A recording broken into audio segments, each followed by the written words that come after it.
Hey, Miss Mandy, how are you? Oh, it's Saturday,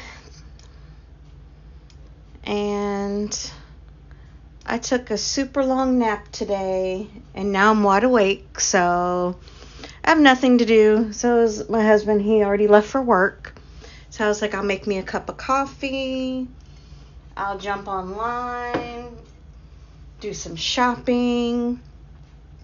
If anybody gets on, great. If not, nah, that's fine too.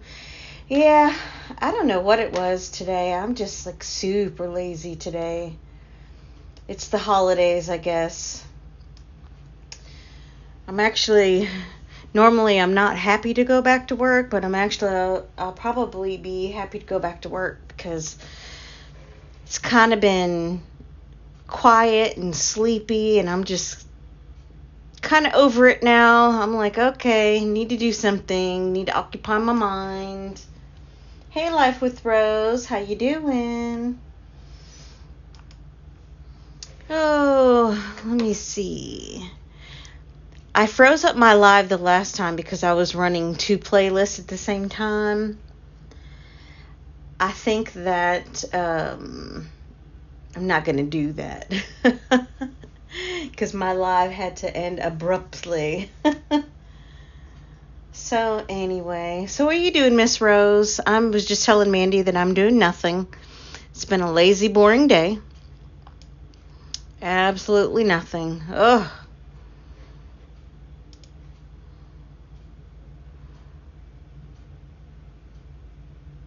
Life with Rose. Oh, you just uploaded? Let's see what you uploaded. Did you go live tonight, Miss Rose?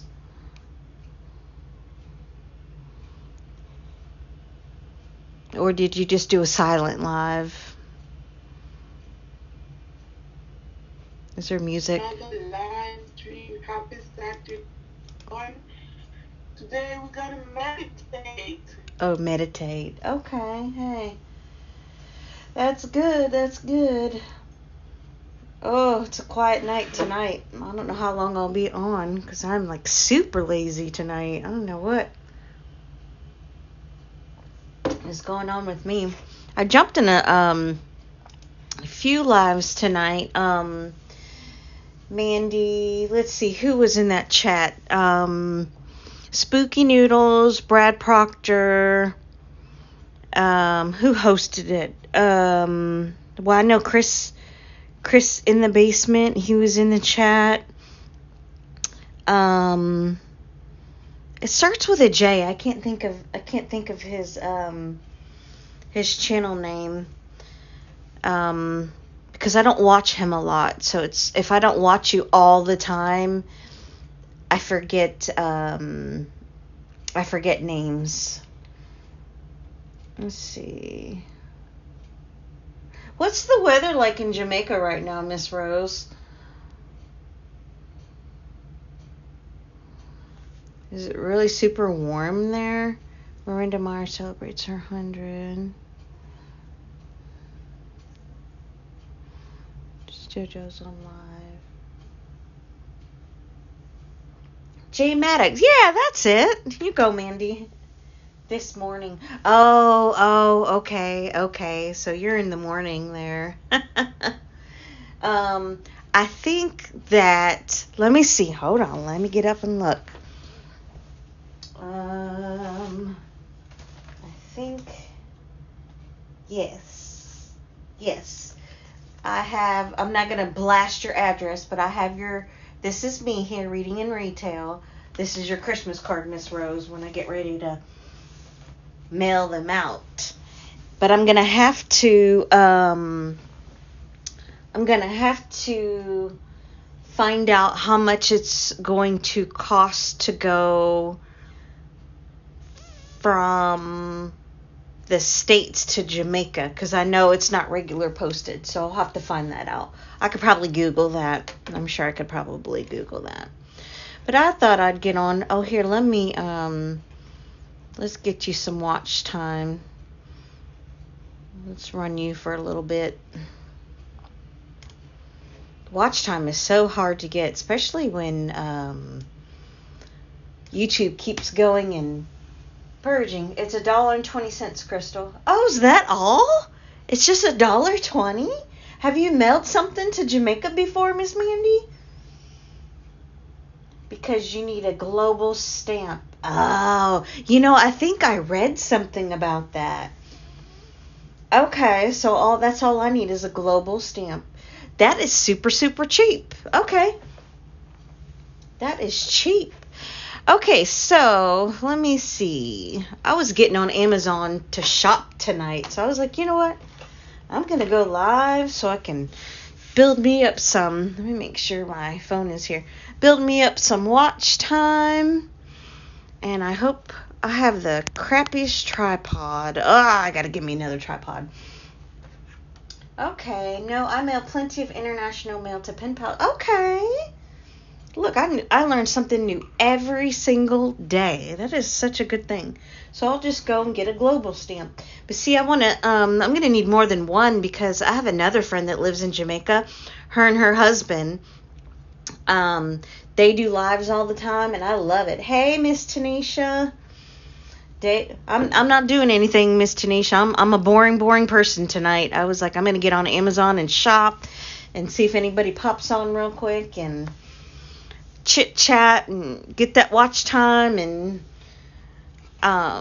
do some silent shout outs. I'm running rows right now. I'll keep an eye on the time and I'll flip flop through people, but yeah, I'm not doing anything tonight. My husband left for work and it's just me, and boredom has set in. But yeah, Miss Mandy, thank you for letting me know that. I'll go and get some stamps, some what is it called again? Global stamps. Let me write that down. Global stamps.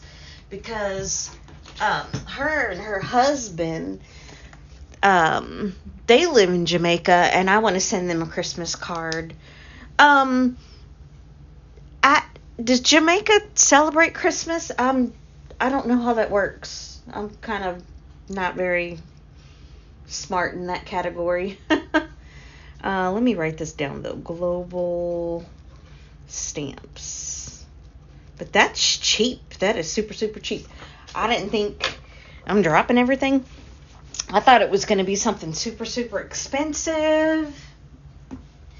And there are some things that I want to do for Christmas for some of the people that I've noticed in their chats have been making remarks about items and things like that. But I got to talk to my husband before I spend any money.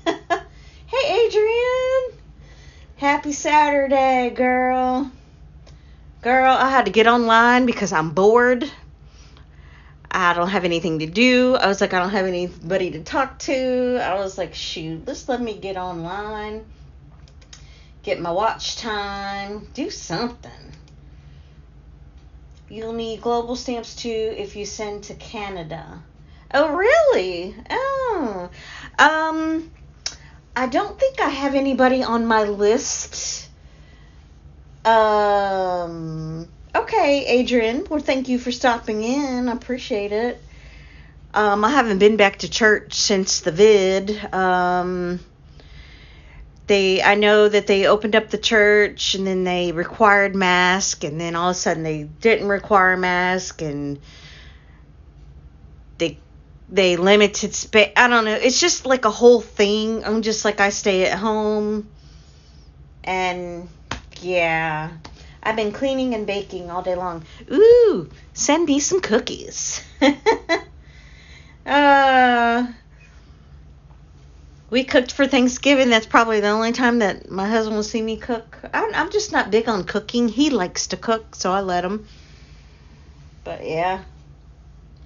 Our church is small with not many members. See, the church I go to has over 1,000 members. So there's people in and out of there all day long. And my neighbor that lives across the street, she actually goes to the church that I go to.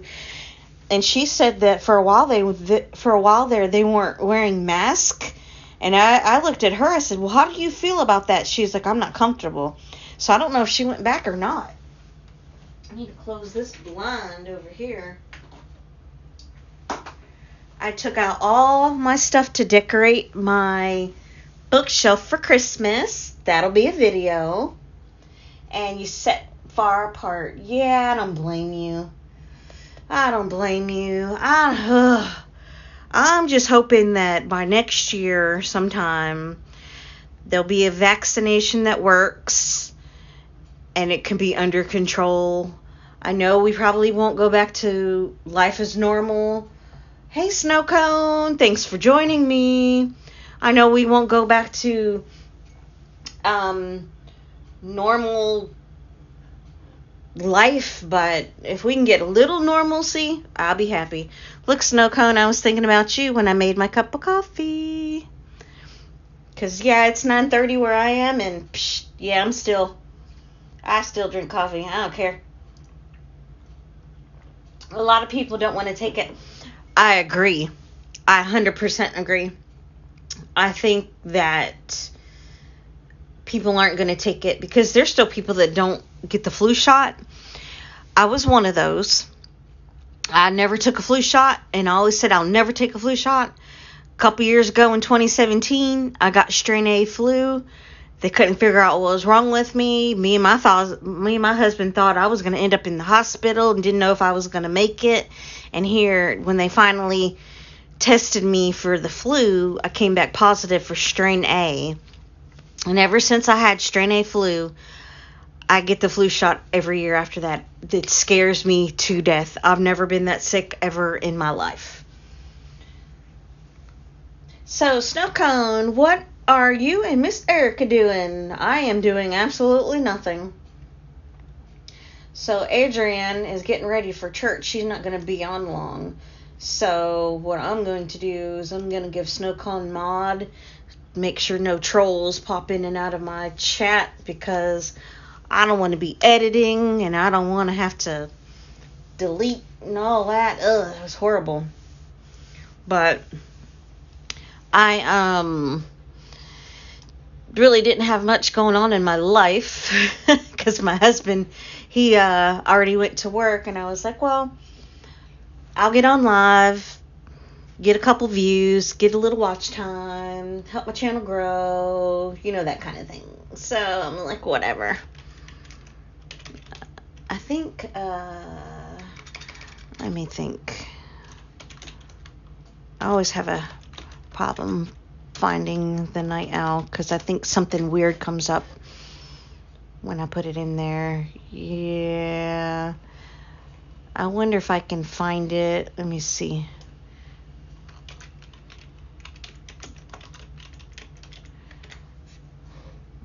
There we go. I can find it by your name. Good deal. I will.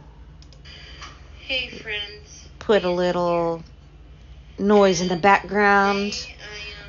But I thought I'd get online, Snow Cone, and be like, I'll do a little shopping.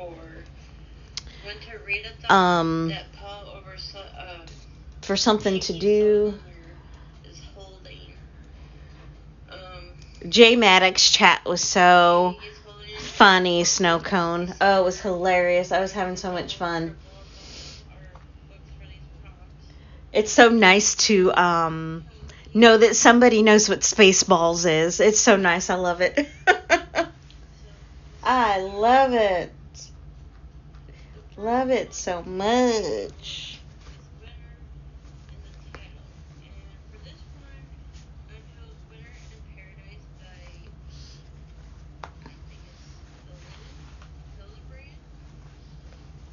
Hey, Owl. That's so funny. The night owl.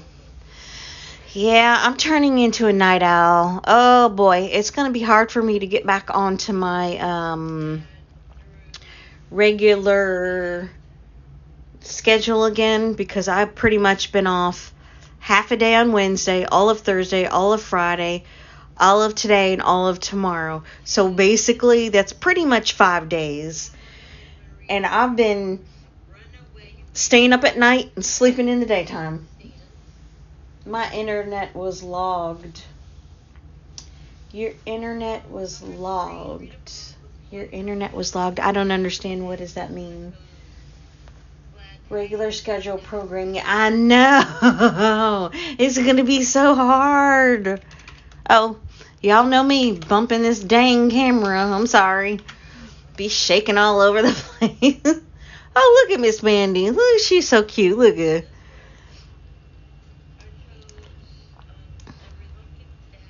I said I was going to Funko Pop shop tonight. Hey, Miss Mandy, see your shelf back here. You can decorate one of those for Christmas. Yeah, that would be super, super cute. It stopped lagging. Oh, okay, I understand. Same bat times, same bat channel. Yes, ma'am. I want some. I wonder, can I Google? I want some Christmas Funko Pops. That way I can get them on my shelf. I wonder, can I do Funko Pop Christmas? I didn't know there was a whole community. This just tells you how naive I am. There's a whole community that oh, there, right there. I gotta get him. Yes, thank you. Yes, he is too cute. There's a whole community based around the Funko Pops, and man, let me tell you, I had no idea. I want this one. I think I couldn't get that one on Hot Topic. Oh, I can get that one too. I want that one. I'm going to get a couple. And, yeah, there's a whole community. I was like, wow. Hey, Rose. This is the second Rose. I know there's two Roses. This is Rose Uzoma TV. How are you doing, lady? I am doing nothing. I'm being bored, and stop making me want to shop. I know. I said that's what I'm going to do. I'm going to do Amazon shopping because... Is this the Joker? This is the Joker. See, I'm so glad that my husband supports my shopping habits because he does not get mad at me. Selective or... it says available, but there's no button that says add it to the cart. That's weird. He doesn't get mad at me if I shop and collect things. I'm so happy about that because, you know, I don't like to talk about ex-boyfriends, but hey, it is what it is. I had an ex-boyfriend. Girl, he would monitor every dollar I spent. I worked 2 jobs. I worked full-time for the state, and I worked part-time for Walmart, and I was bringing in 1 check every week, and he will monitor every dang dollar I spent. And I'm like, dude, you gotta go somewhere, because you are straight on my nerves. Out of stock. Darn. Gotta put it back in. Funko Pop Christmas. But, yeah, I get boxes and bags and packages and... Girl, look, he texted me one time. You talk about somebody who wanted to cuss somebody out. He texted me one time talking about, I see you went to McDonald's this morning and spent $3.34. And I sent him a message back. I said, yeah, I got a coffee and a sandwich. It was like a $3 deal or whatever. And he was like, well, you could have made coffee at home. I'm like, dude, get off my phone. For real, for real, for real. Get off my phone. Boy, you better get out of here with that crap. Whoo, girl, that lasted a year. I was like, I can't take no more. I was like, I can't take no more. No. My husband, he gives me money. He says as long as no lights get turned off and no water and nobody comes at him talking about, hey, you didn't pay your rent, yada, yada, yada. He doesn't say anything about what I spend. And, oh, man, I'm grateful for it, too. I'm sorry. Ooh, excuse me, y'all. I'm sorry. But he doesn't. I'm like, thank you, Jesus. Ooh. Because he used to But see, this would be the same person that would tell me, don't go spend $3 on breakfast. But then I would see a charge come up, him getting breakfast, and then he'd go out to lunch because he stayed at home all day. He didn't do nothing. He was bored. Then he'd go and get something. And I'm like, you just spent $30 today, and you ragging on me for $3? Next. Next. Ain't got time. Oh, look. Christmas Vacation. This is one of my favorite Christmas movies. Tell me in the chat, what are y'all, your Christmas movies? Next. You got that right, girl. I love Christmas Vacation. I might buy those next, but I really want these. I'm going to get those. Excuse me. I don't know what triggered me. I'm so sorry. I want this, but there's no price. Look at Clark being 1993. Woo-wee. I sent my daughter, she teases me for collecting these. I said, well, you know, I'm collecting all these now, and later on these are going to be worth money. And when I go away and go to heaven, you're going to get all these. And she was teasing me. I said, let me show you a picture. I snapshotted her a picture of the Willy Wonka gold Funko Pop. $16,000 is what it's worth today. I was like, holy crap. Woo, don't let a man stress you out. Do not let a man stress you out. I will never do that again. Oh, look at the Grinch. Oh, I'll have to get him too. He's $18. Woo. I don't watch make movies. I don't watch to make movies. I don't watch to make movies. Many. Oh, I was like, what? What is she saying? But everybody's seen that movie. That is a classic.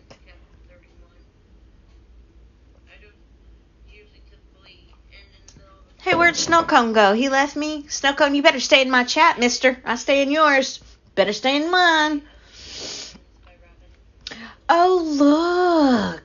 I'm going to have to get... Oh, man. So much in so little time. Oh. I started collecting way too late in the game, but it's okay. It is okay. Mandy, what are you reading, Miss Mandy? What are you reading?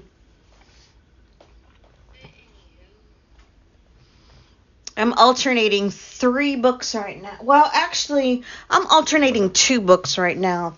The third book I haven't picked up in like 3 months, so I'm going to put it back on the shelf and try it again later.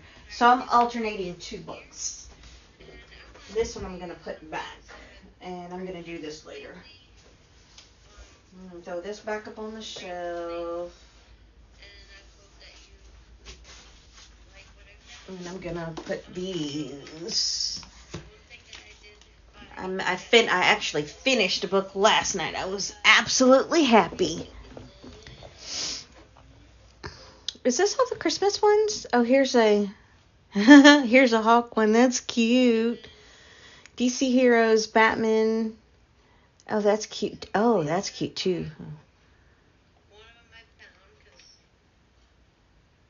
I wonder why there's no price on this. But I really logged on because I want to get that hair straightener that I was showing to One Busy Mama. I want to get that. I need one really bad now. A Totally Awkward Love Story by Tom Allen and I think you did a video. I think I seen something. Yeah. So I am. Let me. How far am I? I alternating books. I came back took this afternoon, and I fell asleep. That's what you get when you eat dinner, and then you fall asleep. That's what happens. So am I halfway through yet, or no? A third of the way? Let me see. I am a third of the way. But this is what I'm going to do after my live, because I think that if I do a video, it's going to have to be a short video. Best straightened at Walmart. I have $40. Best straightened at Walmart. Is that the name of the straightener? Is that the name of it? Is that going to save? Hold on a minute. Well, you know what? It doesn't matter if it doesn't save. I know the ones I want. Let me see. We'll go back to that. One of these are funny looking. Because I bought one from the Remington. I think that was my old one that just, yes. I think that was my old one that broke. And when I went back and I bought another one, I saw this one and it looked fancy and it was a little more expensive. And I bought, let me see if I can get this in without knocking over my camera. I bought this one, the Infinity Pro. And this is a hunk of crap. Woo-wee. No, that's fine. This is a hunk of crap, so I can't use it. And I was going to go out today and get another one. And I ate and got full and sleepy and fell asleep. And no, that's fine. It doesn't matter. I know what you mean. Remington. I think that's right. Remin. I think that's right. Bought 2 expensive ones and I know. And I was like, what the heck? That one, I think the motor's going out because every time I plug it in, it starts smoking. I was like, oh no, what is this? So I was like, I'm not putting that on my hair. Forget it. So I'm trying to, oh, you know what? Hold on. My daughter sent me a picture of something that she wanted. Whoa, what is this? No, I don't need all that www. What was I saying? I forgot. I bought 2 expensive ones. I hate that. I know. You remember when everybody was going crazy over the Chi? And those suckers were so expensive. I was in the mall and the man was like, well, I could break it up into 3 installments. I'm like, dude, if I got to put 3 payments down on a straightener, no. I'm like, no. I'm like, that's too much. She sent me a picture of a unicorn blanket that she said oh, here it is right here.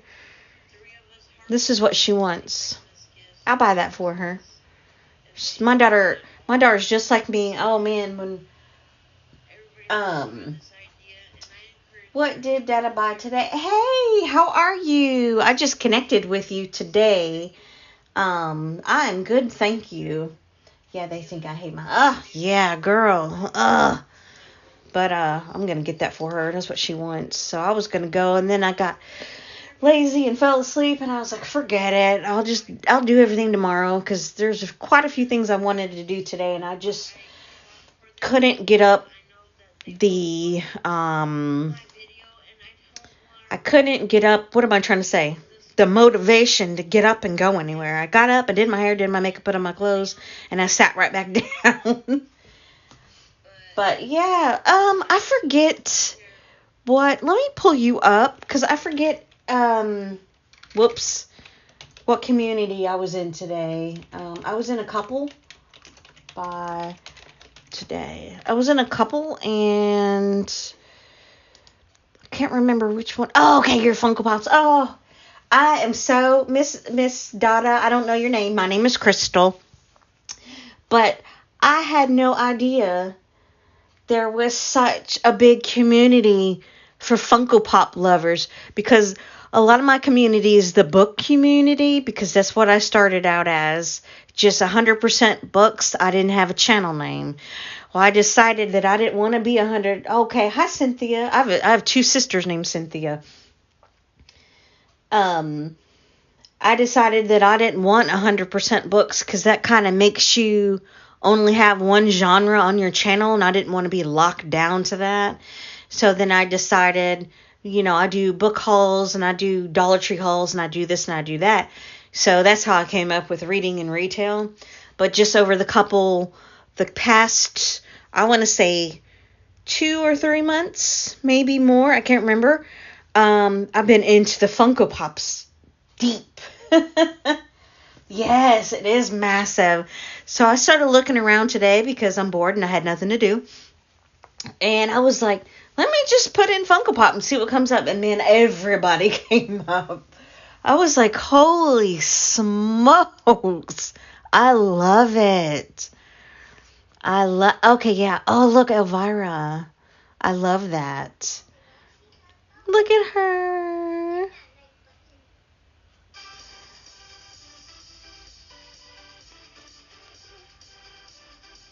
I think that, let me get out of there because I think my settings is not made for kids.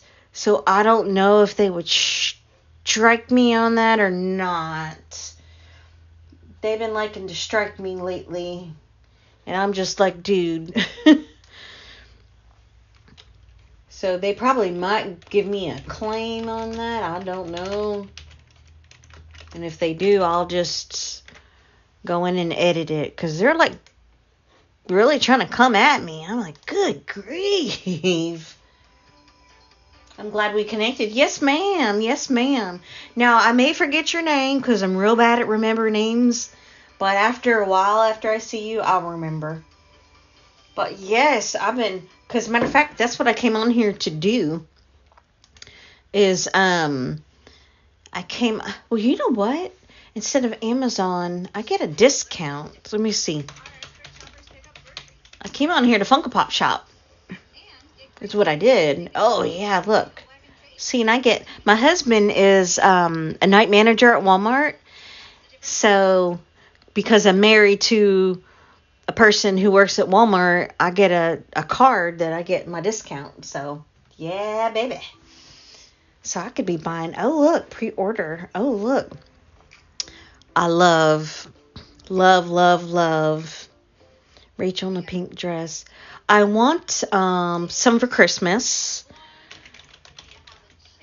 That way, when I do my holiday on my bookshelf, I want to put some Christmas. Whoa! Clark Griswold is $35, dude. Yikes. Oh, I'm going to have to get a Grinch. He is so cute. He is too cute. I want him too. Oh, boy. The blanket is cute. Yeah, that's what she wants. So probably when I go out tomorrow, I'm going to get it. Hey, Adrian, are you going to do, let's do a, collab? Me, you, Mandy, whoever wants to do it with us. I want to do, Christmas wrap with me. And we could each do a video and link each other down. How about that? That sounds fun, doesn't it? Christmas wrap with me. Because my husband doesn't know it. I've already gotten him his first gift. And it's in my car. And it's been sitting there. Yes, the discount is nice. I love it. Love it, love it, love it. Oh, look, Mariah Carey Christmas.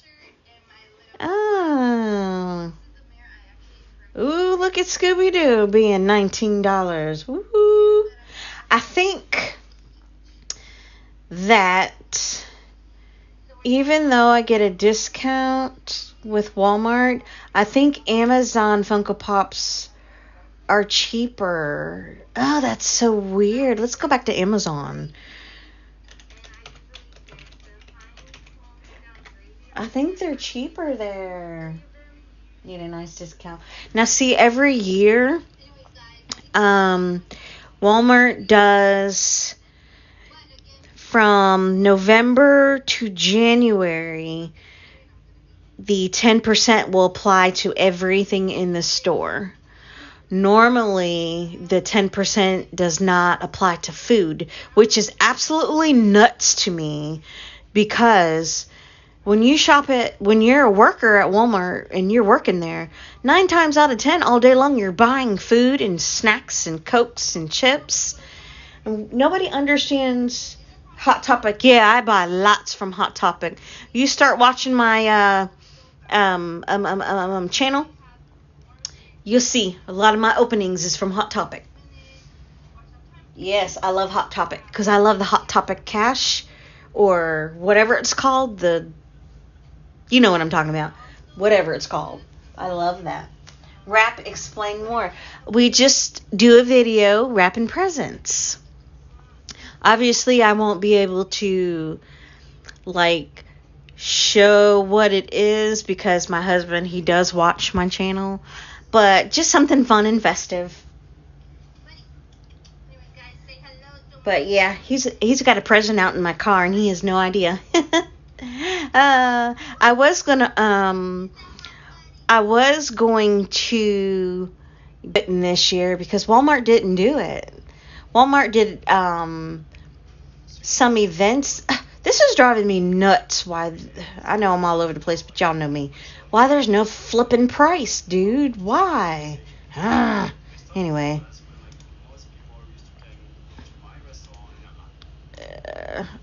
I figured I figured out that I can't believe you've already wrapped. I guess you do have to shop early because you have 2 kids or 3. I can't remember.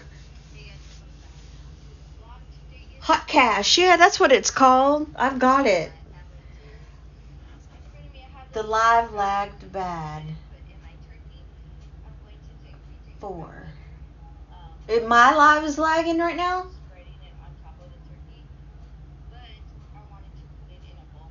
I don't see anything spinning. Maybe I'm misunderstanding what you're saying. You've got 4. Wow. Am I buffering, y'all? I don't see. Maybe I'm misunderstanding what you said.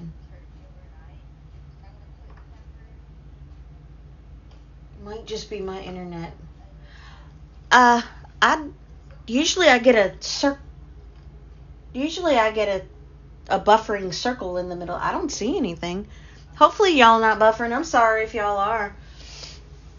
Hopefully I can make it a little longer before it decides to die on me, because that's what it did on my last one. I'm like, stupid internet. That's why I didn't open as many windows as this time.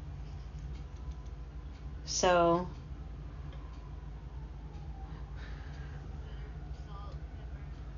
Snow Cone, you're letting me down. Snow Cone, where are you?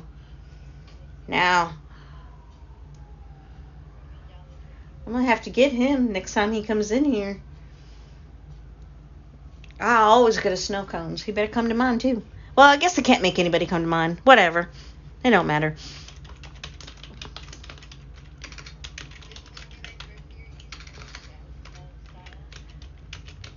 I told my daughter which ones I want for Christmas. Probably with Ange. Oh, he is going down that rabbit hole. And look, my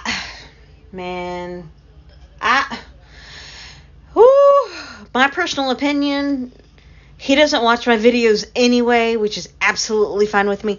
How I figured out that he doesn't watch my videos is because, and I think I already told you this before, he didn't know that I had an intro to my videos. And I'm like, dude, obviously you do not watch me if you don't know that I have. I'm not. I'm not. Hey, if he comes for me, fine. That it's whatever. But look, I'm gonna have to talk to Snowcone about that, because that's kind of not. Well, whatever. Pick and choose your battles, dude. Pick and choose your battles. I'm not gonna get heated over it, because you know as well as I know what he's telling us not to do, he's doing, and it's not. Okay, I'm gonna shut up now and just. I'm gonna shop for Mickey. Oh, God, the struggle is real, man. The struggle is real. There's no prices. Why are there no prices? I don't understand. Oh, I get you. I know you do, because, dude, I went into his last live for about 10 minutes to see what was going on, and it was the same stuff that was going on, and I'm like, I'm just gonna call it how I see it. I'm not gonna be friends with a taker. Take. I'm not, because obviously You know, my videos speak for themselves. I'm not a taker. I shout folks out. I play your videos. I go in. I like your videos. I watch your videos. I thumbs up your videos. And I don't think I've ever seen him comment on one video. I'm just telling you how I see it. He probably did. He probably did go over there. Girl. I don't mean to be that person, but I'm just going to tell him, look. Oh, well. Oh, boy. What can you do? What can you do? They ain't going to listen to you, though, about that. They're not going to listen to you about it because they don't believe. You know, when you're blind to shiny things and, hey, I might get this and that and the other, folks ain't going to listen to you. I love this. Night Before. Let's look up Nightmare Before Christmas. I love that. Let me see if I cannot bump my Nightmare. Is it... I should have looked. Is it B4 or is it B and the number 4? I can't remember. I'm not good with spelling. I can't spell. Holy smoke. Oh, he's 10 inches. It's like, why is that thing $40? Keep on uploading. Oh, I plan to. I'm not messed up about A. I'm not messed up about A because folks like that, eventually folks will be opening up their eyes and they'll be like, dang, man, I'm doing this for you and you're not doing anything for me. I mean, I feel bad about talking about him, but that's just how I feel. I mean, this has got to be, I told him, I said, it's got to be a 50-50 road. Can't be one-sided. I'm not going to do it. And I'm not going to. He hasn't asked me about it. So, whatever. I mean, I was all about the promote because, I mean, the collab is a good thing to do. It's a good thing to do. But not if I'm going to play your videos and all you're going to do is link mine in your description. No. No. Okay, let me quit bashing people. I guess I'm not bashing people. I'm telling the truth, but I want her. I'm getting her too. Oh, she's so cute. I don't think I have this movie. I need this movie. His videos are just shorts. Nah. And he on the road to 3,000, girl. I guess, whatever. Not me. I have to be genuine to my people. I have to be true. I have to be true because one day I might want to get monetized. And if you're not true to your people, they're not going to watch you.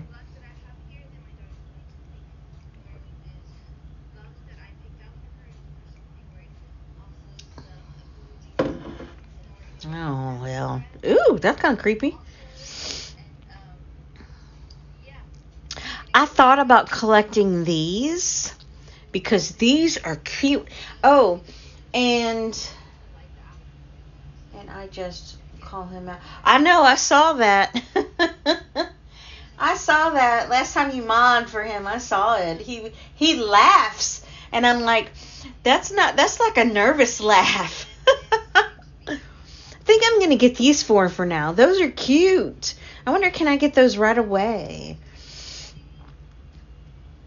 So, those are super cute. These are going on, let's see. So this is in stock.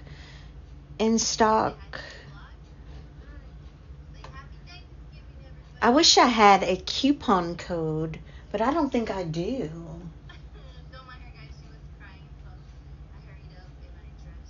Let me tell my husband that I'm spending like $60. This order contains a gift. What does that even mean? Oh, like if you're giving it to somebody. Okay, no. It's gonna be a gift for reading and retail. Let's see. I've only got 2 people in here. It's okay. I don't care. I'm just burning up time anyway. Amazon. I don't know. Let me try this. Is that it? Yeah, that's it. Okay. No, save. I don't need to join no Prime. Join Prime for $119 a year. Award-winning movies, on-demand ad-free music, fast, free, and convenient delivery. Okay, so I would need $119 in shit. I don't know. Get that watch time. I know, right? No, we don't want to do that. 57. How much is shipping? $8. That's fine. Estimated delivery February 10th. February? Why? Why is it going to take till February? I'm going to bed, lay in bed, fall asleep. Okay, have a good night. Why is this taking till February? Ay. That defeats the purpose of why I'm ordering this. No. Okay. Yikes. Because of the, but I've been ordering stuff. Has it been taking that long? Maybe I just never noticed. Because one thing that I opened last night, it came from Amazon. And I think it took like 7 days.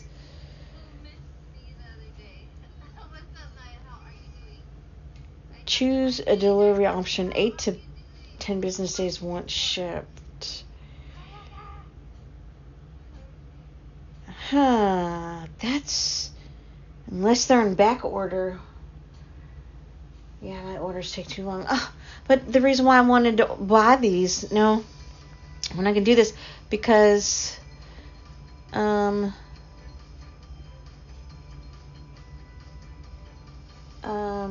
No.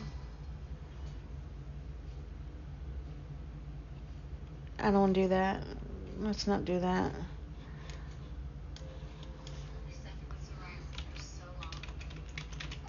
We're not going to do that. Because I wanted it for my Christmas. I wanted it for...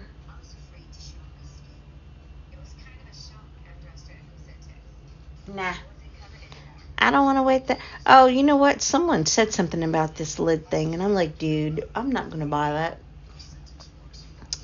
No.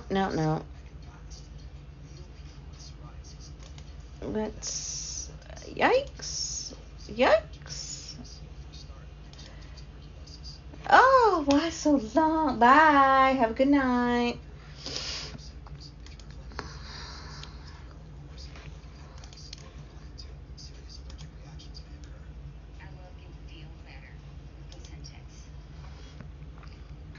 I need Bath and Body Works in my life.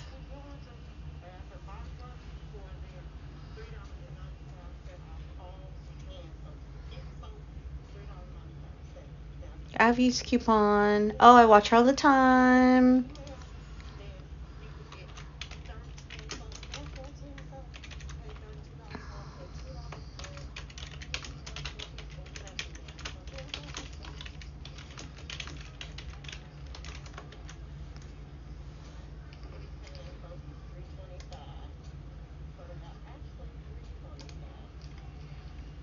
I need to go there.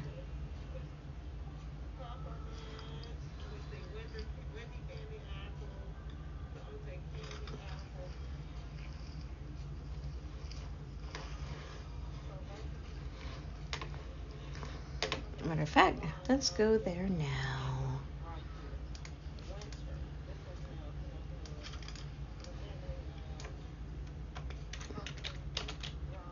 Uh-oh.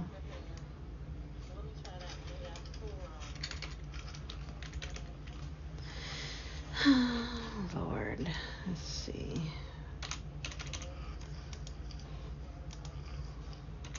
There we go.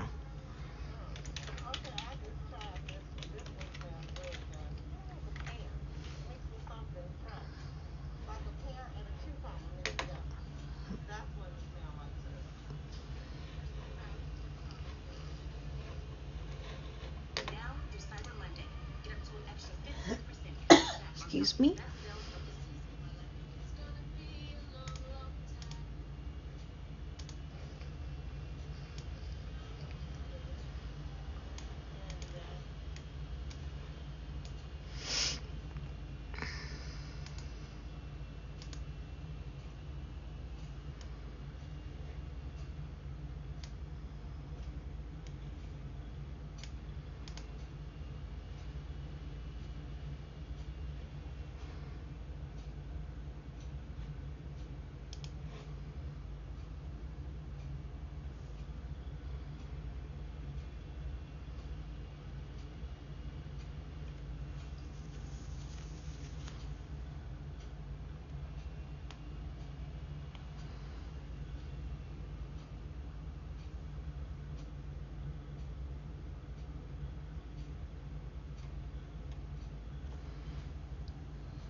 Vanilla bean Noel, that and frosted cranberry, those right up my alley.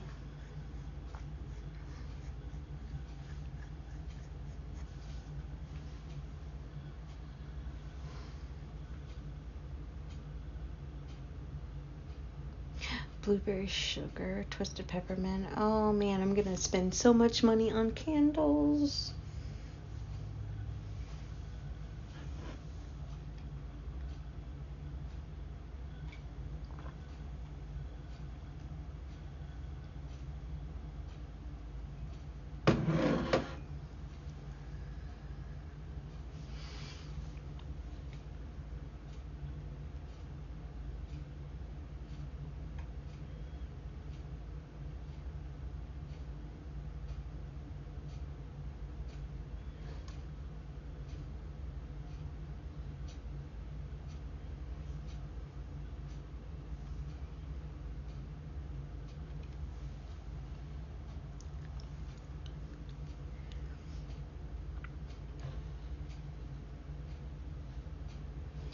White velvet coconut. Oh, I love coconut.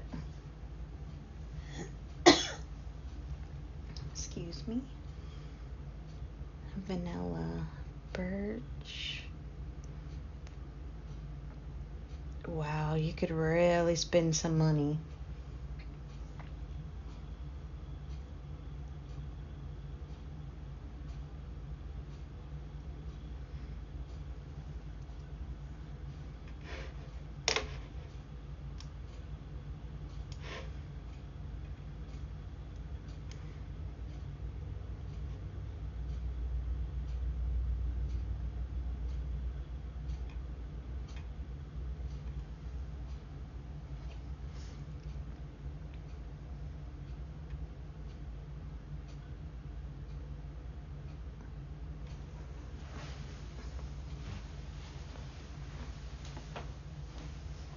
What'd you say? Oh, I think I bumped the one. Oh, yeah, Bath and Body. Bath and Body Works. Yeah, I'm just online. Okay. I'm just live shopping online.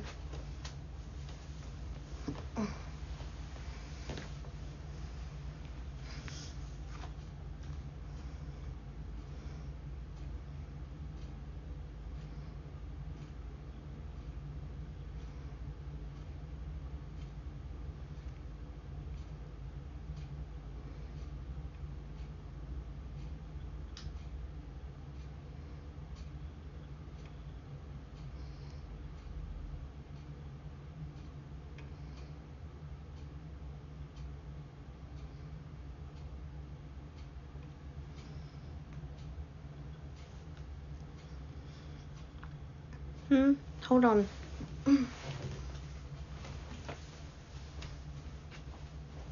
What was the name of it?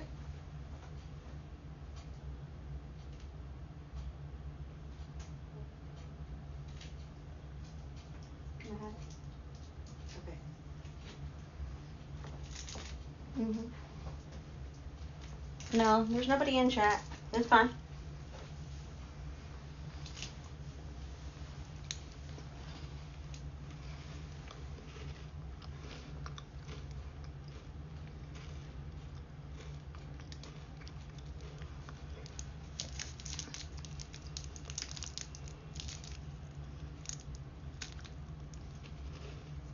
Yeah, just turn it down. It's fine.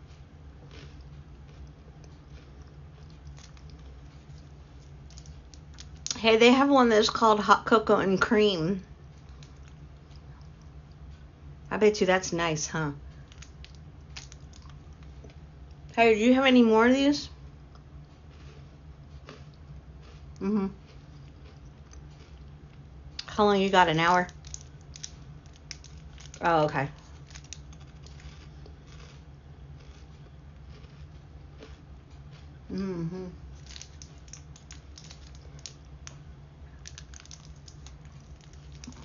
Oh yeah, I don't care. No, that's fine.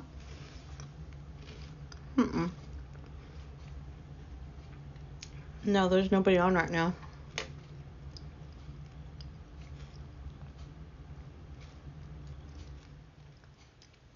Oh yeah, if somebody pops in, I'll play them. Oh yeah, that's fine. Okay.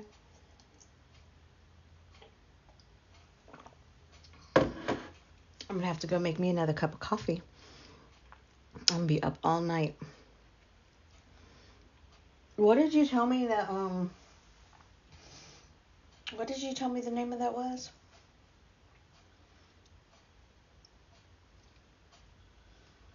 Oh, I don't know. Okay.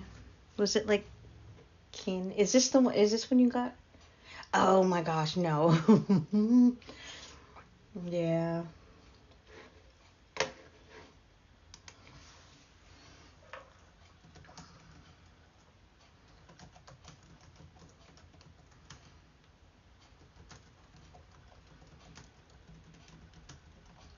Hold on, let me type a message in case anybody needs their videos played.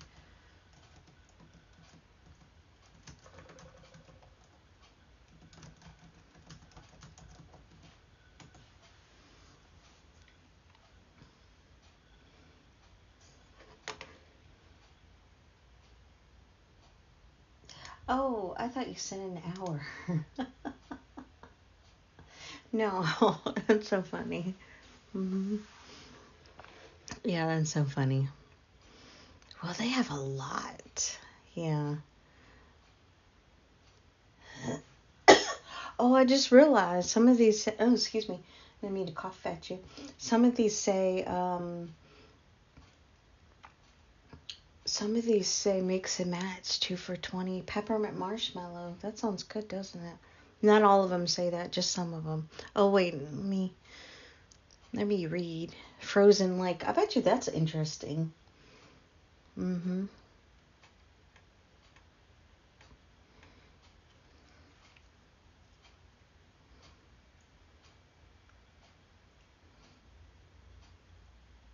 do you do?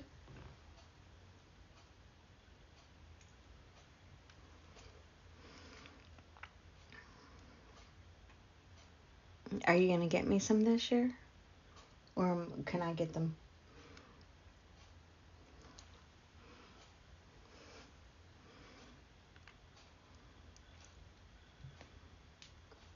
Ooh, cinnamon Irish cream. There's pages full.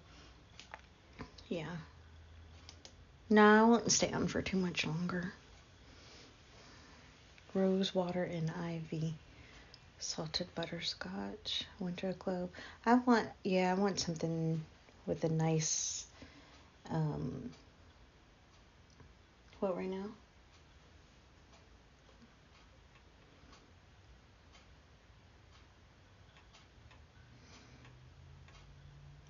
pumpkin snickerdoodle.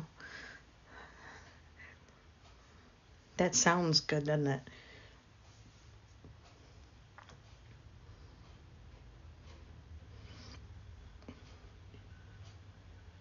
Okay. All right. Bye.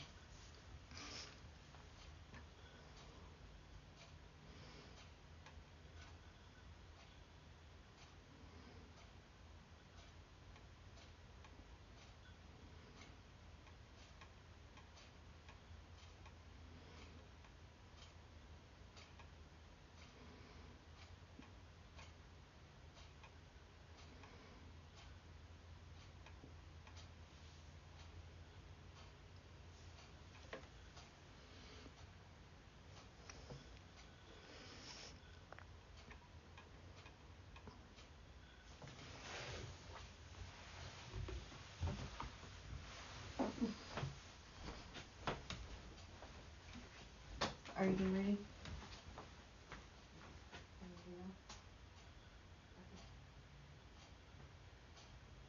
No, that's fine. Okay. Bye. See you later.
year is 1986.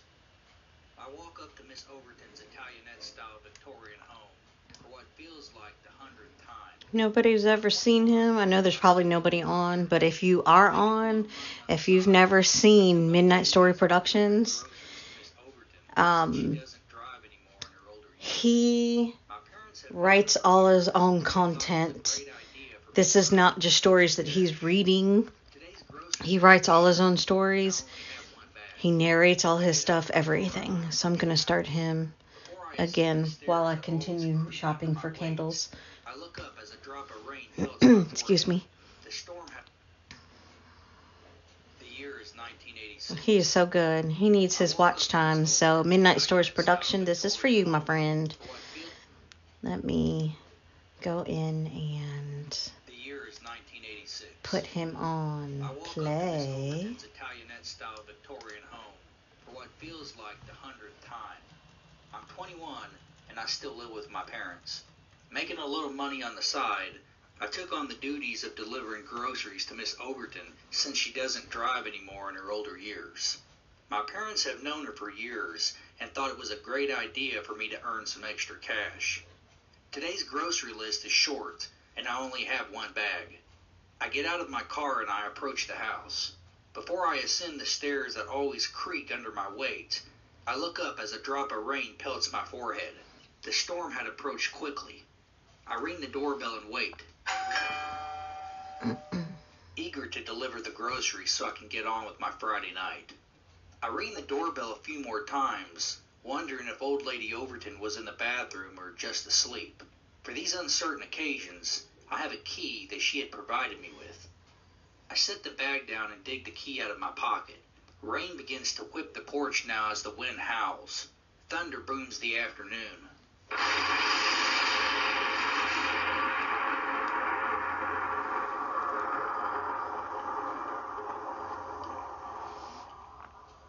I fiddle with the lock, struggling to open the door. Finally, I swing it open, pick up the groceries, and close the door behind me as the wind carries the rain inside. The house is silent. Usually, Miss Overton has some old classic 50s music playing, or she's at her piano in the parlor. It's strange that this house is so quiet, and I immediately begin to get an uneasy feeling about this. Fearing Miss Overton may possibly be unconscious or even worse, I place the groceries on the kitchen counter and make my way through the large living room into the hallway. There is 2 bedrooms on the left side and 2 on the right, with another 2 bedrooms upstairs. The first bedroom on the left is Miss Overton's. This is the master bedroom. I knock, still puzzled by the eerie silence.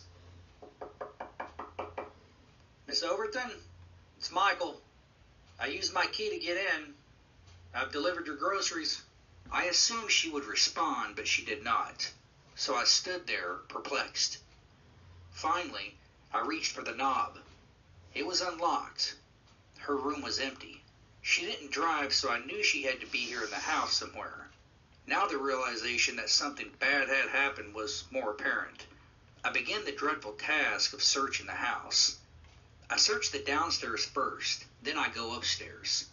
Not really expecting to find her up here, I quickly look in the rooms, which are all guest bedrooms. The rooms are clean. The beds are made.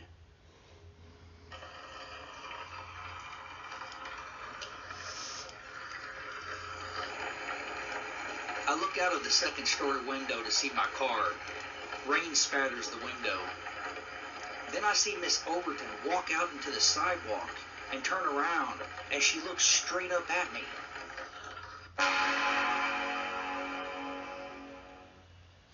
What the hell? I mutter, placing a hand on the glass. She quickly walks back under the porch, seemingly heading back into the house. I had never seen her move this fast. It was odd. For as long as I'd known Miss Overton, she was permanently hunched over and used a walking stroller to lean on as she walked. And she walked extremely slow, though she was 82. But she had moved very quickly, and the expression on her face was odd and a bit scary. Hell, her movement alone was alarming. All I knew was something wasn't right, and she was looking at me like she wanted to kill me. And she had known exactly where I was in the house, which creeped me out even more. Gooseflesh prickled my skin as I walked into the hallway.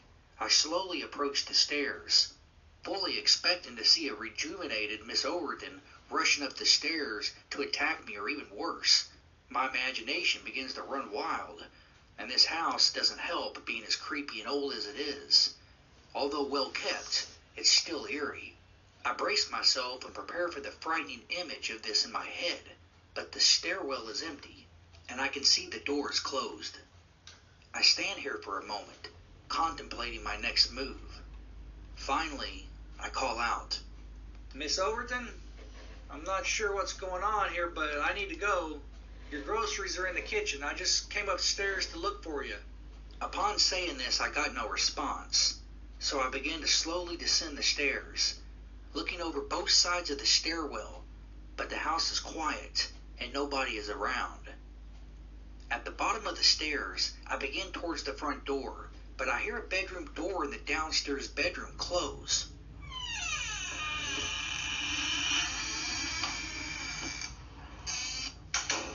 To this day, I don't know what made me go back toward those bedrooms and be brave enough to again try Miss Overton's room, but I did. My hand was shaking when I opened the door. My eyes went wide when I saw her, now face down on her bed, her legs on the floor, her upper body limp across the bed.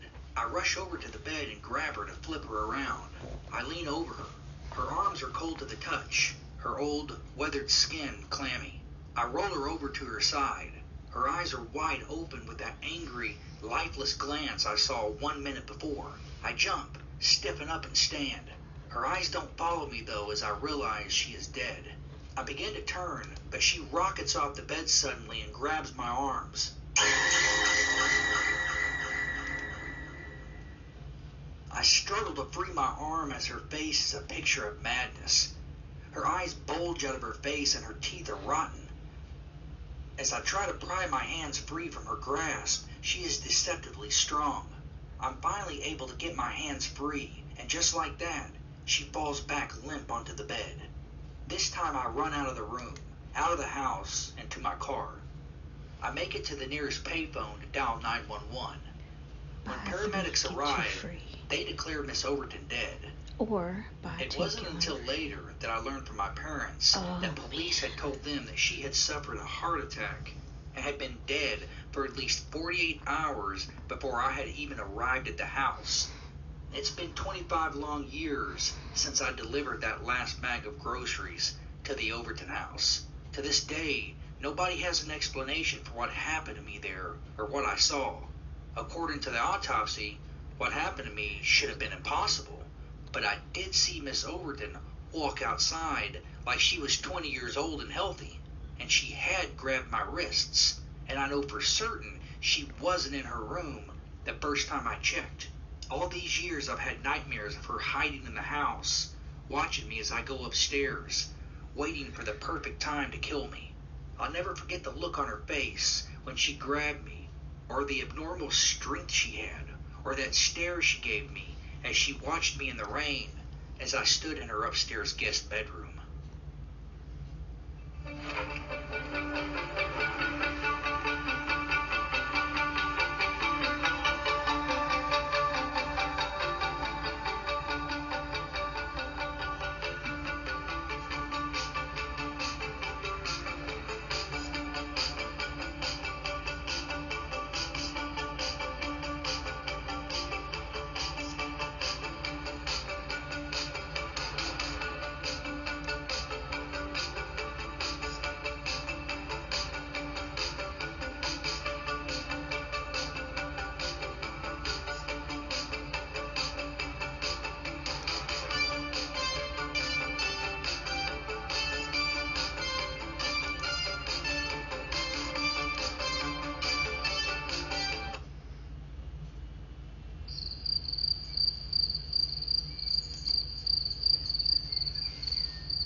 Hey man. No. Yeah. Hey, listen. This is gonna sound stupid, but I kinda need you to come and get me right now. No. Man, I'm not stranded. I'm in a house. And honestly, I can't get the fuck out of here. Listen. No, I'm in the Amsterdam house on the outskirts of town. Yeah. The big ass creepy house. I got in through a window on the bottom level. Look man, it's hot as hell in here. There's no AC in here. My wife passed away in the year of 1985. Her death was ruled undetermined. She had died one night while I was working night shift. Police found her at a gas station at 3 a.m. in her car with no pulse. There was no signs of a struggle, but she did have marks on her neck, though the autopsy all but ruled out asphyxiation. I always thought she had been strangled myself, but police ruled out foul play, closing her case after a year. This is during the time that the Connecticut River Valley Killer operated in Connecticut and New Hampshire. Well, we lived in New Hampshire at the time, but to this day, killer has not been caught. Friendship Cemetery rests on a hill behind our house. It's a very old cemetery that's rarely used, but Melissa's wishes were to be buried there, so I fulfilled her request. In order to even access the cemetery, you must pass our driveway, which leads directly to it, about 100 yards past our backyard. I keep talking about her in the present tense, I know. Well, after 10 years, it's still hard to accept her death. After all, she was the only woman I married and truly loved in my whole life. It's been hard to stay in our house, but I have. As tough as it is, I can't bring myself to move. But getting back to the circumstances that surround her death, investigators have recently reopened the case, finding clues that had been tucked away in case files from back then. As a matter of fact, just yesterday, her body was exhumed. Grimly, I watched through the kitchen window as the backhoe went down our driveway, assisted by 2 police cars and a hearse. An hour later, they returned. Sheriff Epperly stopped in front of the house and got out.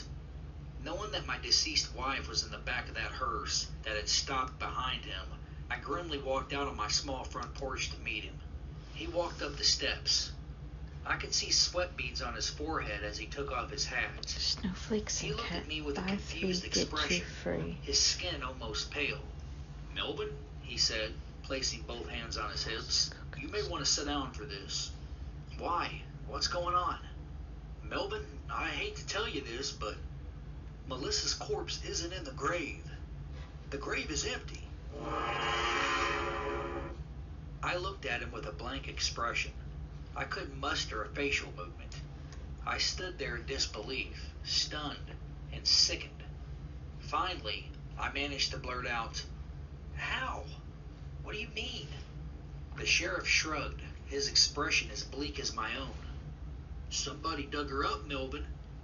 The grave had been covered with dirt. You could tell where they tried to make the soil look natural and aged, but it's been dug up." Dear God, I had breathed, looking beyond him, my eyes glazed with this sickening thought. "When's the last time you've been up there, Melvin?" "I don't know, about 3 days maybe." He nodded and looked over at the hearse. "Do me a favor, as odd as this is gonna sound. I need you to go back to the hearse and verify that your deceased wife is in fact not in the back of that automobile.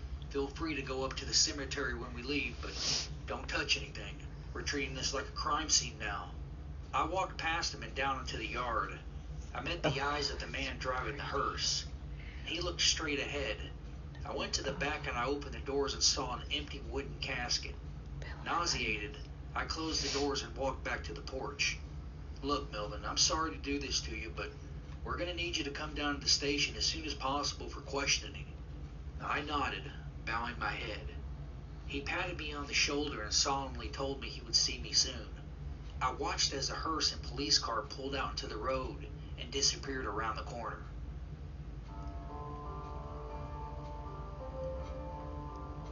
It wasn't long after that I had drove up the driveway, parked at the point where I could drive no further, and walked the rest of the 50 feet, as I had so many times before throughout the years. When I got close to her grave, I could see the hole, of course, and dirt mound around it where the backhoe had done its work. I walked to the edge of the grave and looked down. It wasn't like I needed some type of definitive confirmation, but still, I shook my head, I covered my mouth, anger searing through me. What sick bastard would do this? I couldn't stand looking at the hollow grave anymore. I wanted to look around for possible clues, but I did as I was told and kept my hands to myself. I walked back to my car, still in disbelief. I didn't sleep that much that night. I felt as though my wife's soul would no longer be at rest now that her physical remains were misplaced and wrongfully moved. As it turns out, I couldn't have been more correct.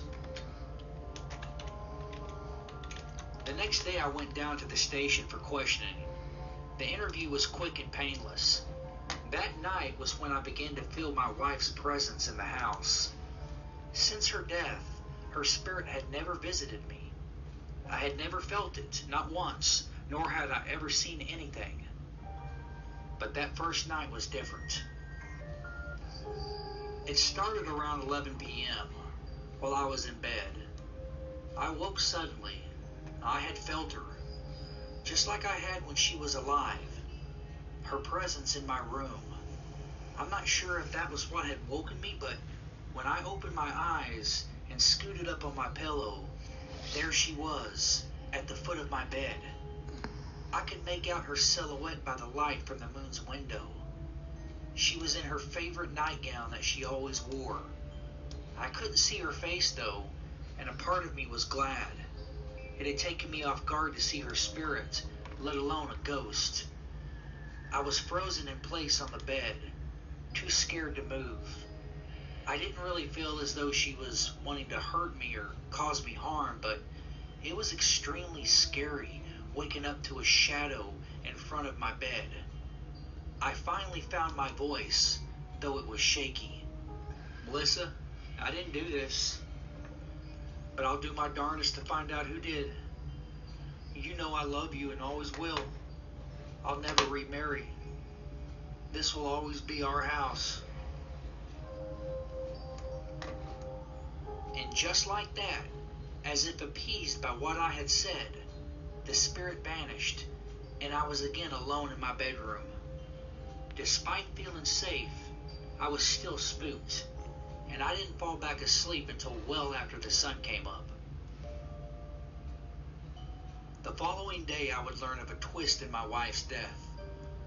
A man was charged with my wife's murder. An inmate in a Wisconsin prison had bragged of a murder to another inmate that he had committed that was unrelated to his current sentence. The inmate had turned this confession in. The inmate that had made the claim, whose name was Roy Missions, initially denied the confession, recanting it, telling authorities it was a fictional, made-up story. But when they pressed him and interrogated him for days, he finally confessed. He was in the same area as her at the time of the murder, and the lone witness described a truck that investigators recently verified looked just like Roy's at the time. But a confession alone and the fact he was in the area was not enough to convict him. Police needed hard evidence. Soon it was starting to make sense why investigators had attempted to exhume Melissa's body. They would find out that Roy, paranoid when his arrogant confession had made its way to investigators' ears, was somehow able to talk to one of his friends on the outside into digging up my wife's body in an attempt to try and hide it, knowing that police would most likely perform a second autopsy. He was somehow able to wire this friend more than $5,000 behind prison bars in order to pull off this morbid deed. His confession, as unlikely as it was, brought me great closure and finally provided answers that I had been searching for since her death. I was angry at this despicable man who had taken the love of my life from me and then was sick enough to orchestrate her body being unearthed. It didn't take long before investigators caught up with the man who had dug her up, and he was arrested in the weeks to come for tampering with a grave and a host of other charges related to my wife's body, including a conspiracy and an attempt to hide evidence. Soon he would tell investigators where he had reburied her, and police were able to verify this location in a town over, but there was no body in this area where he had explained. They had even used an expensive ground-penetrating radar scan to survey the whole area and came up with nothing. After 3 days, the search came to a stop. A few months after Melissa's body was dug up and stolen, both men would mysteriously die. Roy Missions would die of a heart attack in his cell. Prisoners would later tell guards that Roy had been talking to an unseen presence in his cell at night, seemingly scared before suffering the heart attack. His death meant little to me. If anything, I felt satisfaction.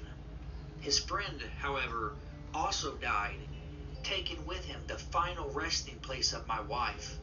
This man had also died of a heart attack, complaining of being haunted by the corpse he had dug up.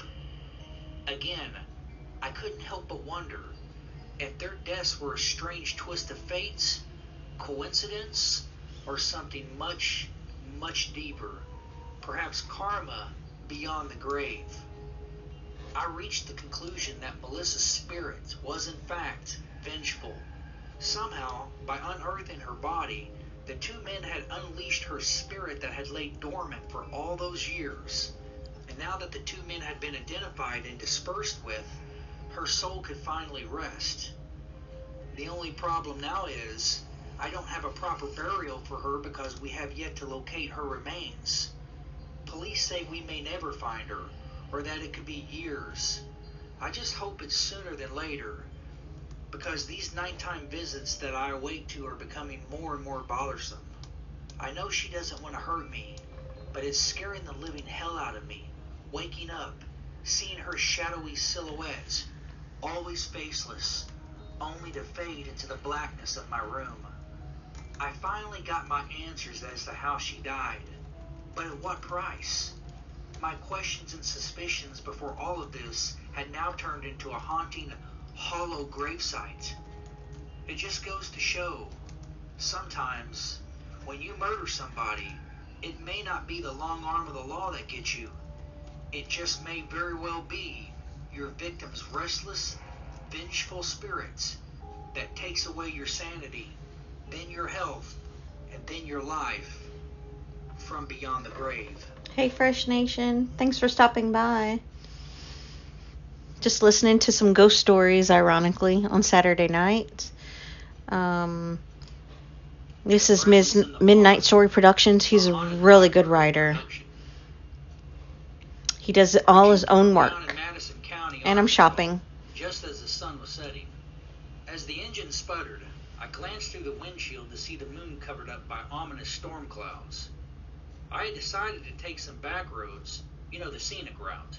The country out here was amazing. The decision had backfired on me. We were still 40 miles from home.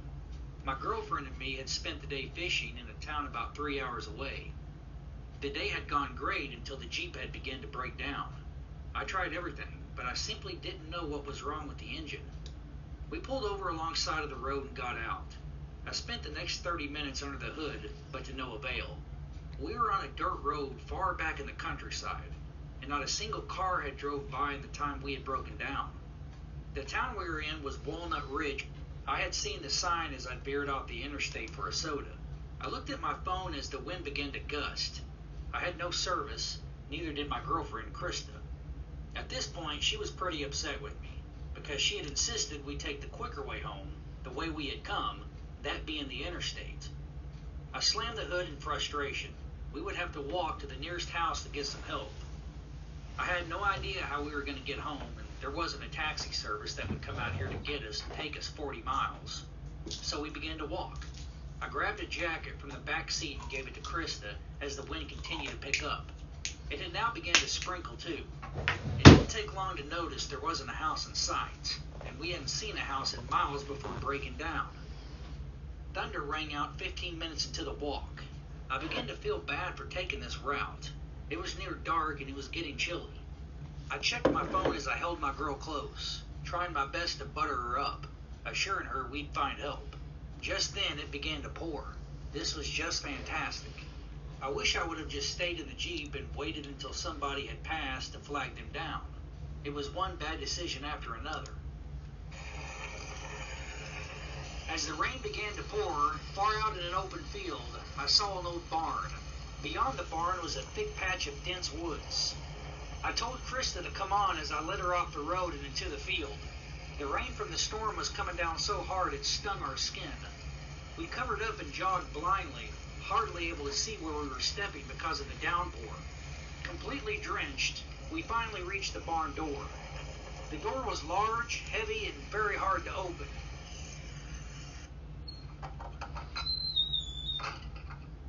It was easy to tell that nobody had been here in quite some time. Not trying to be out here in this downpour any more than possible, I pulled her by the wrist inside. It was damp inside and the air was heavy with moisture, but there was no leak so far. The barn was mostly open, with a few pins on each side with a gate to each pin that was about 5 feet high. At the opposite end was a ladder that led to the second level. I turned on my cell phone's flashlight to navigate. I didn't feel like tripping over something sharp in here and being injured in this place. Rain pummeled the barn as the wind howled. A thunderstorm was definitely passing through, and it was strong. Thunder boomed, and I could see lightning flashes from the cracks of wood in the barn's wall. Krista shivered. I could tell she was scared. She was only 21. I consoled her and told her it was going to be okay, and that we would just simply wait the storm out here, then go back to the Jeep. That's when I heard the rustling sounds coming from the top level of the barn. At this point, we were standing directly in the middle of the barn. We froze. I looked up in the darkness, holding my hand out in front of her, silently motioning her not to move. We listened as the sound continued. Somebody was upstairs walking around. Then the back door opened behind us. We both jumped. By the time we had turned, all we saw was an open barn door. Lightning flashed, illuminating the field. Krista whispered, "What the hell was that, Mark?" I tried my best to not let my fear show. We had only been together a year now, and I was the protective, brave boyfriend. It was just the wind, babe, though my voice lacked confidence. I pulled her closer to me. My bigger concern was the noise coming from upstairs. Somebody or something was up there. The barn was bigger than I thought once I was able to get a better look with the light. "If there's anybody in here, we are just trying to get out of the storm." My words were met with a dead silence. Even the rustling of footsteps above stopped at my admission. I contemplated just leaving this place. It felt odd. The atmosphere in here was very heavy, and I just felt uneasy. But the storm was bad. The wind outside was gusting so hard it could have easily been 60-mile-per-hour winds. This had been an unexpected thunderstorm that we didn't typically see this time of fall. Hail began to ping the barn, further reinforcing my decision to stay put. For the next few minutes we stood in silence, Krista latching onto me, shivering from the chill the storm had brought. I decided to turn the light from my phone off, wanting to preserve the battery just in case. Then I heard more rustling. I turned on my light to see a figure quickly descend the ladder. It looked humanoid, and it didn't appear to have any clothes on. Its eyes were a very bright blue, its skin pale. If this were a person, he or she was very malnourished. Krista bear hugged me. My heart thumped at the sudden realization that somebody or something was in here with us. I backed up as the entity darted off into the stall below. It had jumped the gate that led into the enclosed area. "What the fuck was that?" Krista whispered frantically. "What the fuck was that, Mark?" She was gripping my arm so tight I felt her nails dig into my skin. "Look," I called out, my voice nearly cracking. "Like I said, we are just seeking shelter here. There's a bad storm outside." Again, I got no answer. Looking back, I'm not sure what possessed me to do it, but I told Krista to wait while I went and investigated the stall area where the figure had rushed into. It would be a decision I would later regret for the rest of my life. As I inched closer to the dark stall, my light began to illuminate that area. I saw a figure crouched in the corner behind an old riding lawnmower. I stopped, my heart rate thumping with sudden fear. The cell phone light played over the riding mower as I saw a pair of humanoid white hands grip the steering wheel.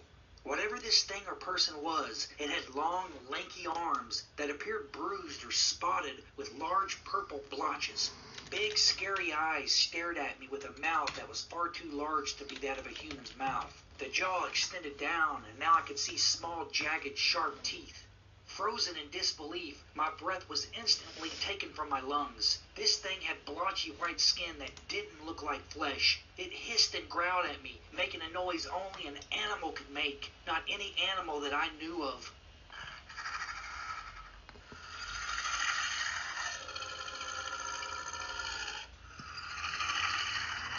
Krista must have heard this because she began to panic. She was on the verge of tears. I finally found my wits and was able to move. I slowly began to back up.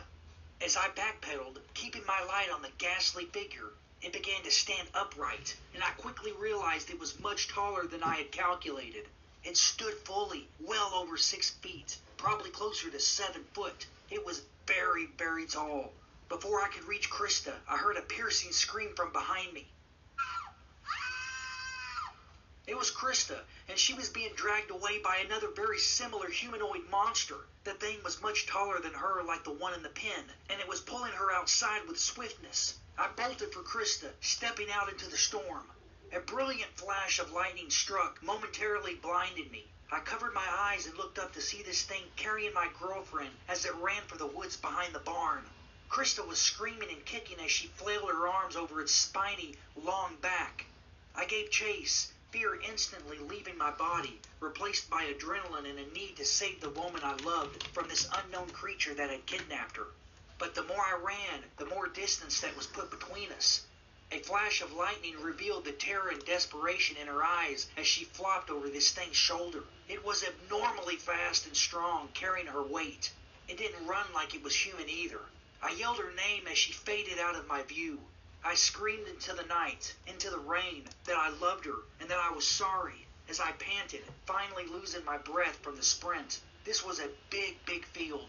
The creature had just about reached the woods, and I knew in my heart I would never see my girlfriend again. That's when a flash of lightning struck just beyond them, and this must have spooked it, because it released her and kept running into the woods. I saw her fall. I used my last bit of energy to run to her. By the time I got to her side, I felt like throwing up, and I almost did. I knelt down, panting like a runner who had just run a 6-mile run, rainwater nearly blinding my eyes. She put her arms around me and kissed me. She was hysterical and crying. If this thing were to come back, now would have been a perfect time, because I was helpless and gassed. But it didn't. After a few minutes, I caught my breath and saw a pair of large, yellowish eyes watching us from the woods. The lightning lit the creature up as it hunkered down. I wasted little time in getting up and leading her back through the field. Thankfully, it had stopped hailing, but the rain was still coming down so hard we could barely see in front of us. There was no way I was going back in that barn where the creatures were living. Back to back, we walked slowly, looking out for each other from our own views, just in case something tried to creep up on us. We made it past the barn without incident. Soon we were back to my Jeep. I had never been so relieved to be back in my vehicle, even if it was broken down. I was fortunate enough to flag a motorist down and get a ride into town where we were able to call a friend to come pick us up. Throughout all this, Krista was not harmed other than outright post-traumatic stress. The next day, my father gave me a ride back to my Jeep. Krista stayed home. I had told my parents about it, and so had she. They believed that something had happened to us, but they didn't know exactly what had tried to carry her off. Krista had not slept much since. She was very traumatized. When she did sleep for an hour here and there, she would have nightmares. Before leaving Walnut Ridge, I also made a police report. The police were very nice, and they could tell I wasn't lying by my emotions as I told the story. They informed my father and me that the barn had been abandoned for the past 20 years, and that I wasn't the first person to report strange activity or see something beyond the realm of existence in that area. Apparently, something was living in or around that barn that defied logic. My father helped me get the Jeep running, and I wasted no time in getting the hell out of there. I was able to see the barn in the distance. I thought about what would have happened had Krista really disappeared. Nobody would have believed me. I would have been the prime suspect in my girlfriend's disappearance.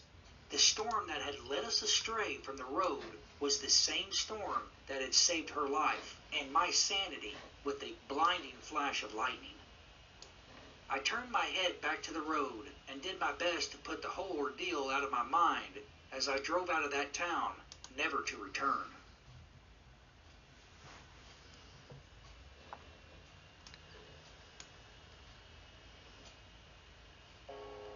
Once upon a midnight dreary, while I pondered, weak and weary, over many a quaint and curious volume of forgotten lore, while I nodded, nearly napping, suddenly there came a tapping, as of someone gently rapping at my chamber door.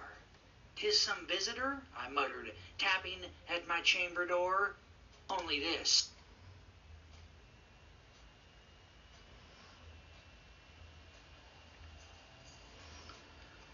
For every soul taking, there is one left behind. And for every new love, there is one that won't die.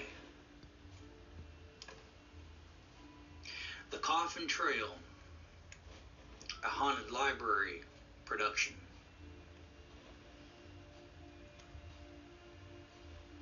I hadn't been to the Coffin Trail since I was a teenager, but here I was again, back in a town that I could not forget, chasing a memory that I could not heal. My name is Candy, and I'm 27 now. After the accident, my family moved from Berryville to Huntsville, mostly to escape the stigma that the accident plagued me with. To make a long story short on how Coffin Trail came to be and why we moved, I am guilty of my friend's death back when I was 19. I was charged with 3 counts of vehicular homicide and a DUI.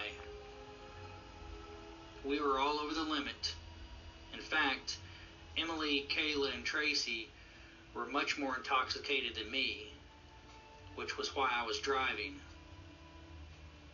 Still, though perfectly fine to drive, I failed the breathalyzer after the wreck. I was the lone survivor. A car had sped around the corner of Harmony Hill Road that was over the center line. I swerved slightly and then overcorrected, doing about 45 miles per hour. I lost control of the vehicle and we wound up going off the steep embankment of Harmony Hill Road. I was the only one that was wearing a seatbelt, and my friends were ejected from the car, ultimately dying from their head injuries. I had suffered a concussion and broken nose from the airbag. But it wasn't my injuries that bothered me after. It was extreme guilt. I wound up serving a year in jail too. It was without a doubt the hardest year of my life. I was alone, imprisoned, without my family, and my best friend and her 2 best friends were dead because of a foolish act. Coffin Trail is a unique row of gravestones that lead into Vanishing Cemetery at the front entrance. Emily, Kayla, and Tracy rest there, as their graves are lined in a row. The graves had this placement for a reason, by special request from their parents. My husband, Mark, pulled our Blazer into Harmony Hill as I took in a deep breath, letting it out slowly. He looked over. "You don't have to do this, you know. We can turn around."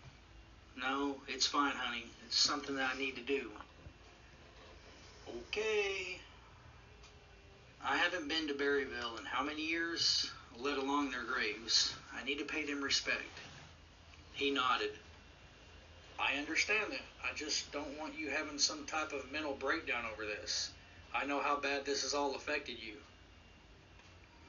"No, I got this. I've been preparing. There, don't miss the turn." We took a gnarly turn off Harmony Hill into the cemetery. The Coffin Trail was almost in sight.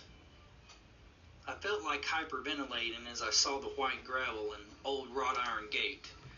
It had been so many years since I'd laid eyes in this graveyard and those headstones. So many times I had cried myself to sleep while behind bars, thinking about my friends and how I'd not only destroyed my own life, but had helped take theirs too. Mark stopped the car and put it in park. "Well, kiddo, here we are. I'll stay here. You go out and take your time." I reached over and kissed him on the cheek. Thank you, babe.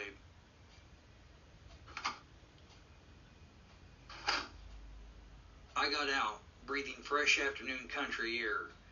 Berryville was mostly mountains, and Vanishing Cemetery sit on the highest peak in town.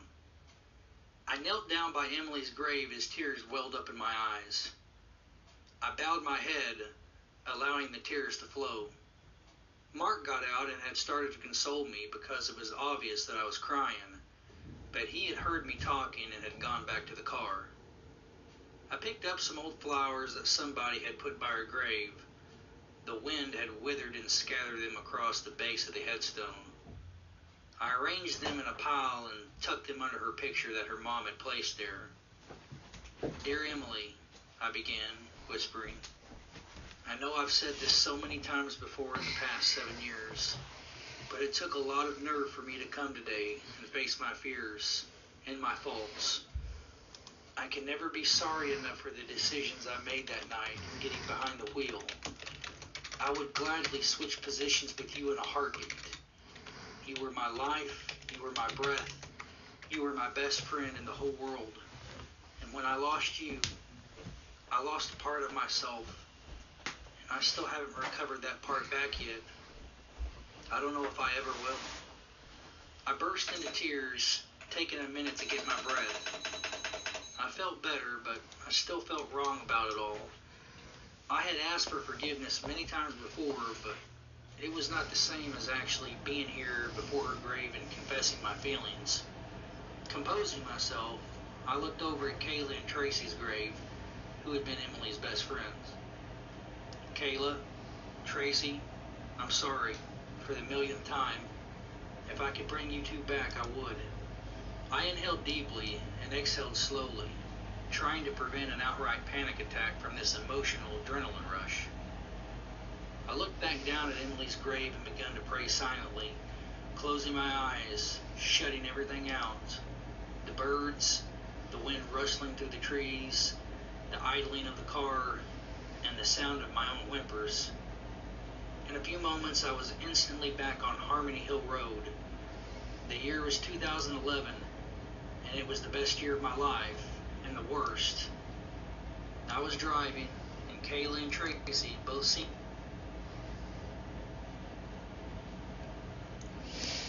The Carnival, written by Michael Pennington, voiced by Michael Pennington. I went to the carnival last week by myself. I live just outside the city limits in a small town in North Carolina. I'm 21 and a male. It was a cool, dry night.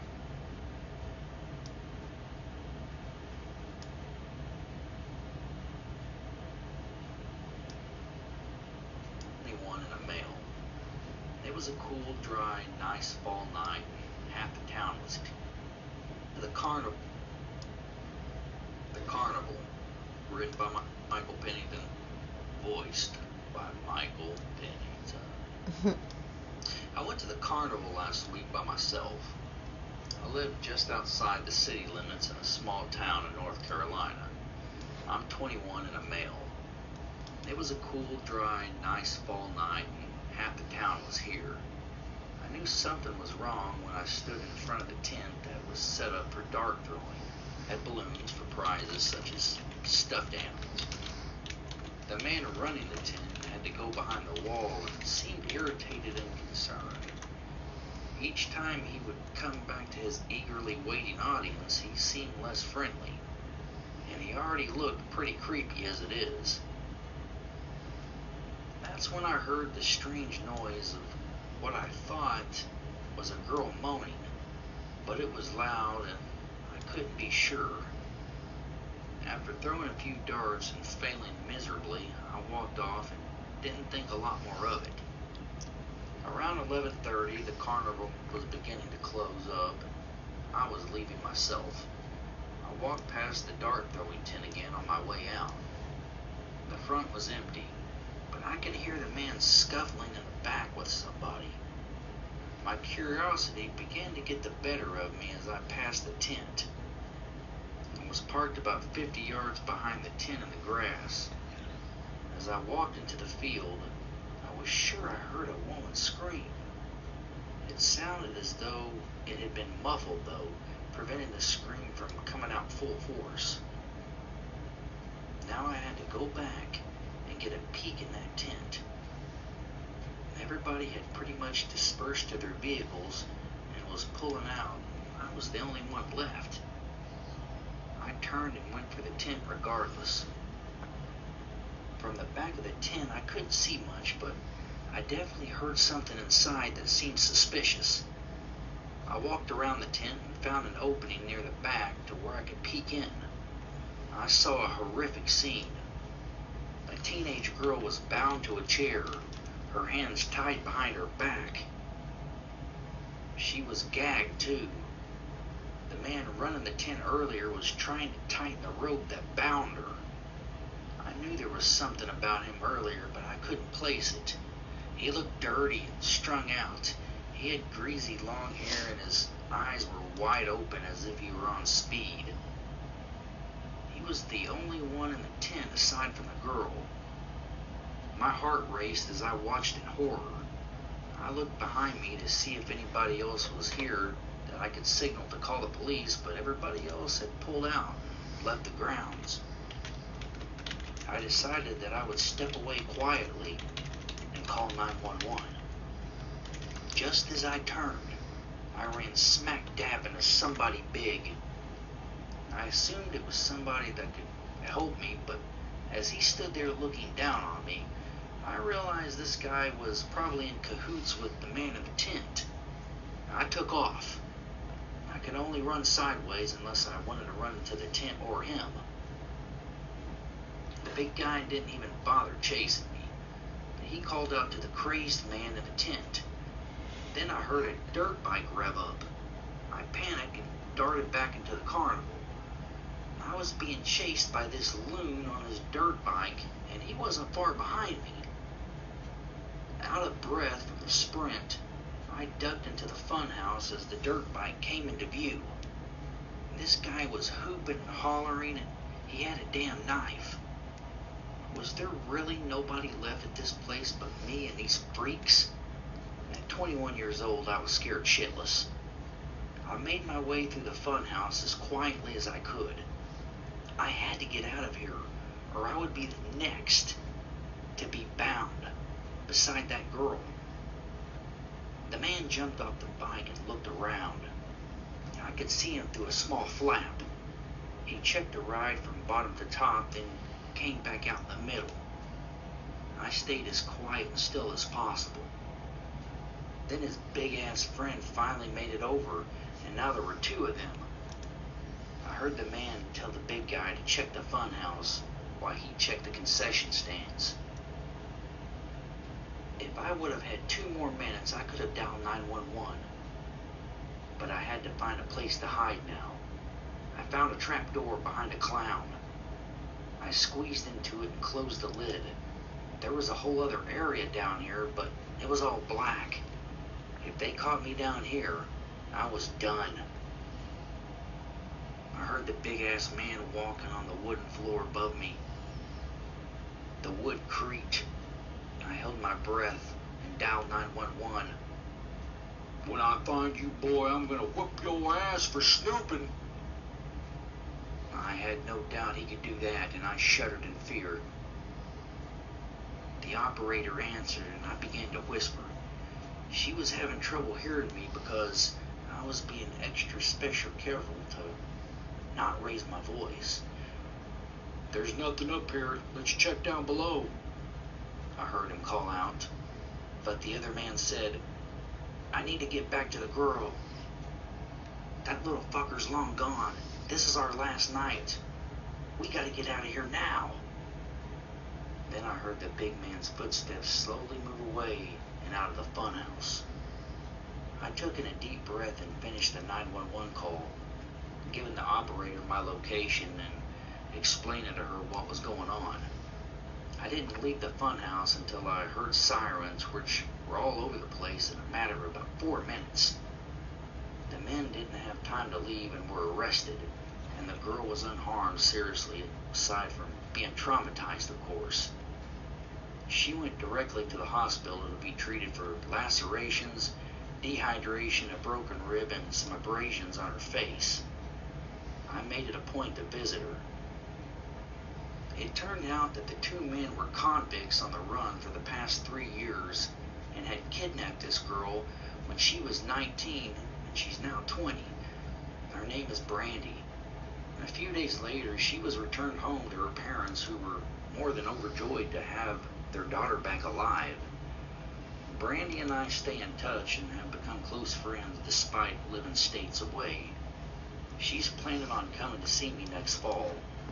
The carnival won't be in our agenda. To this day, I can still hear that madman driving that bike, screaming vicinities, giving chase. I'm lucky to be alive.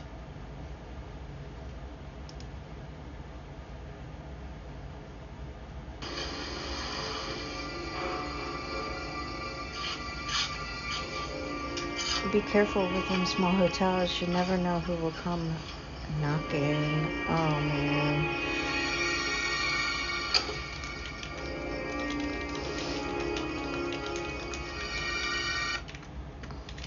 The Hotel, written by Michael Pennington, voiced by Michael Pennington.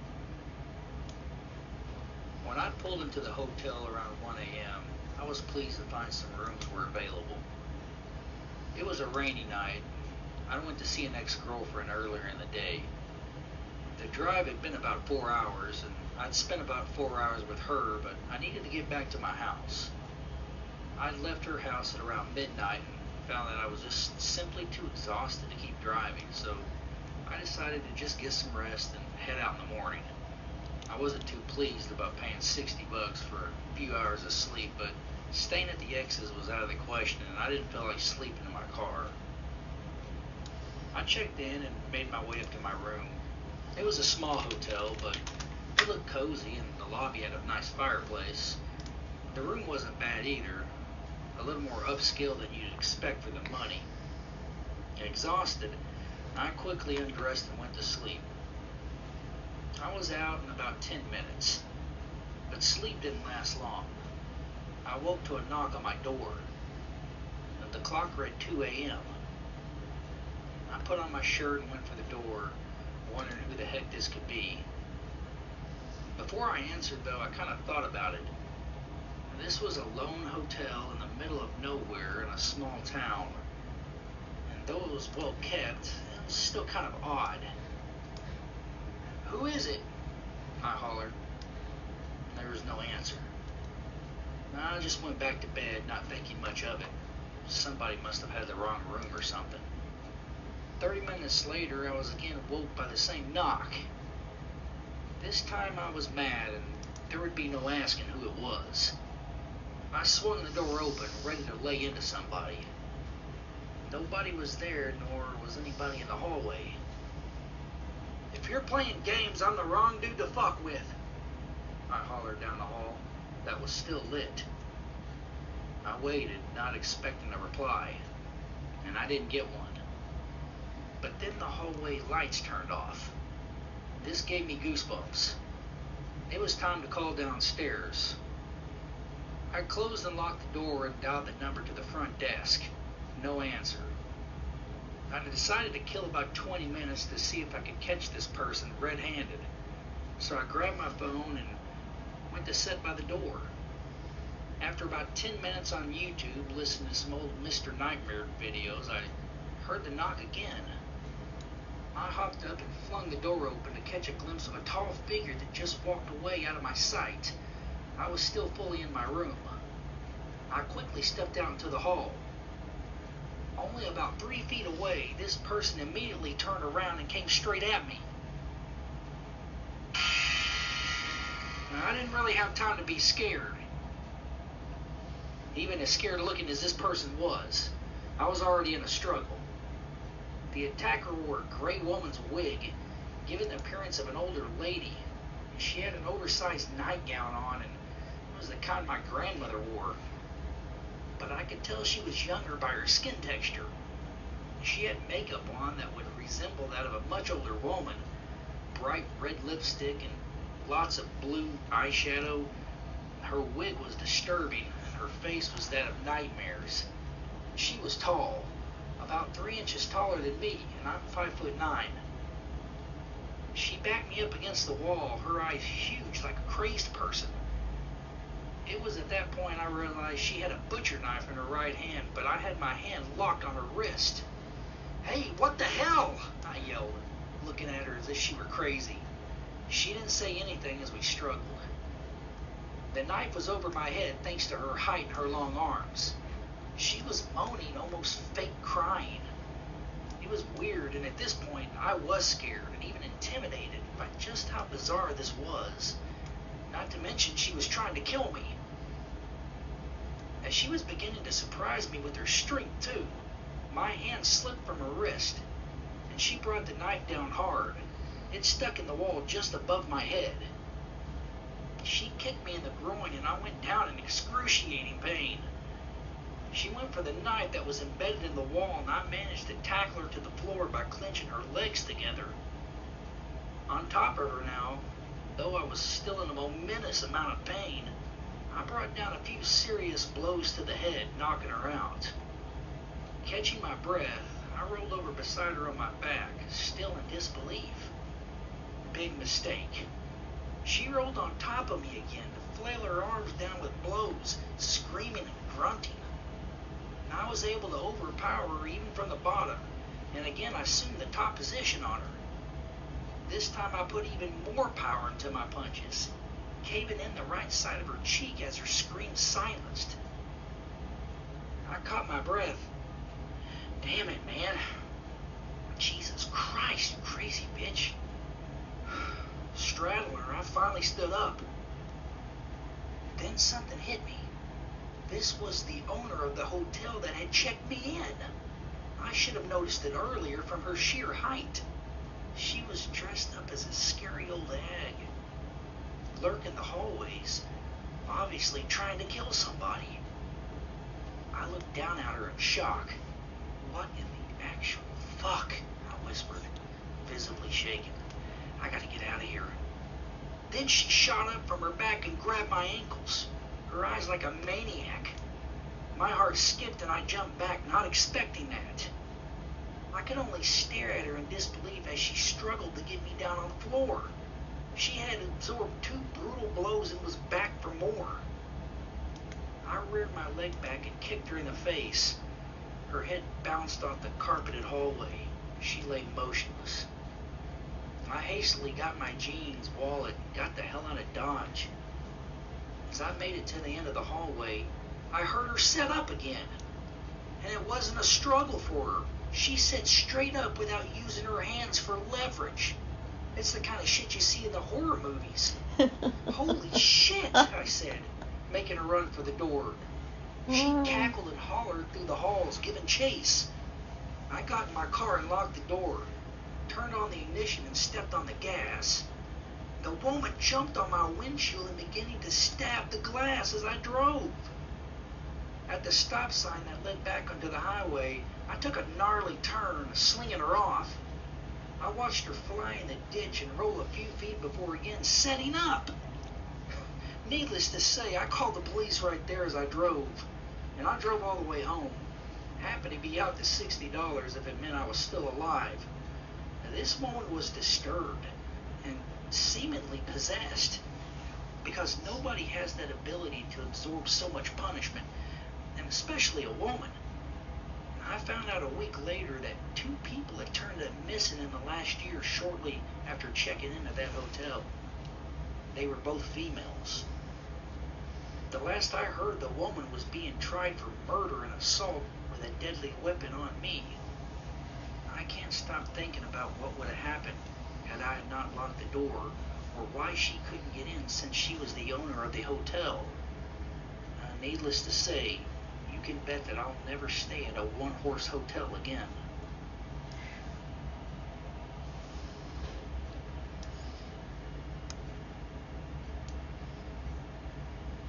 The Theater, written by Michael Pennington, voiced by Michael Pennington. It was about 11:30 when my girlfriend and I arrived at the movies.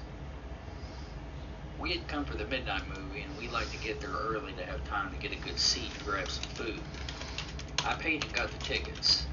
I gave Christina her ticket so she could go sit down and get us a seat high up in the auditorium. I went to the bathroom and then got refreshments.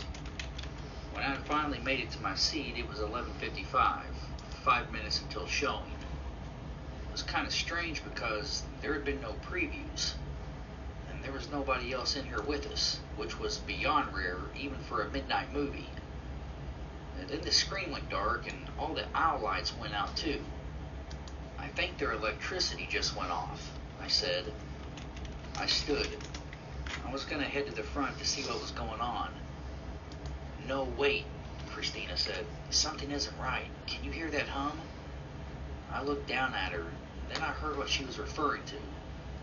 It was a low hum, like it was coming from below the floor of the auditorium or something. Stay here, I instructed, reluctantly. I headed down the aisle and went for the door. It was locked. It wouldn't open. It was like locked from the inside. At this point, I was getting frustrated. I crossed over for the other door. Same thing, locked too. My girlfriend stood up, concern in her shaky voice. What's going on? She asked. I don't know, I said disgustingly. I calmly walked back to my seat. The staff had to be having some issues. The night was definitely not going as planned. Then the screen flicked on, revealing a light so bright it blinded us both. We shielded our faces as a piercing sound came through the theater speakers, louder than anything we'd ever heard before. A rumbling sound followed that piercing, and the theater shook. It was like an earthquake. I heard Christina scream in terror. I guess we had both closed our eyes because when we opened them, there were people in the theater. In fact, it was packed. Everything was moving in slow motion, though. It was hazy and foggy. I looked over at her. She was watching a movie. But she looked considerably different somehow. Maybe younger. The movie playing was Paranormal Activity 2 that came out in 2010.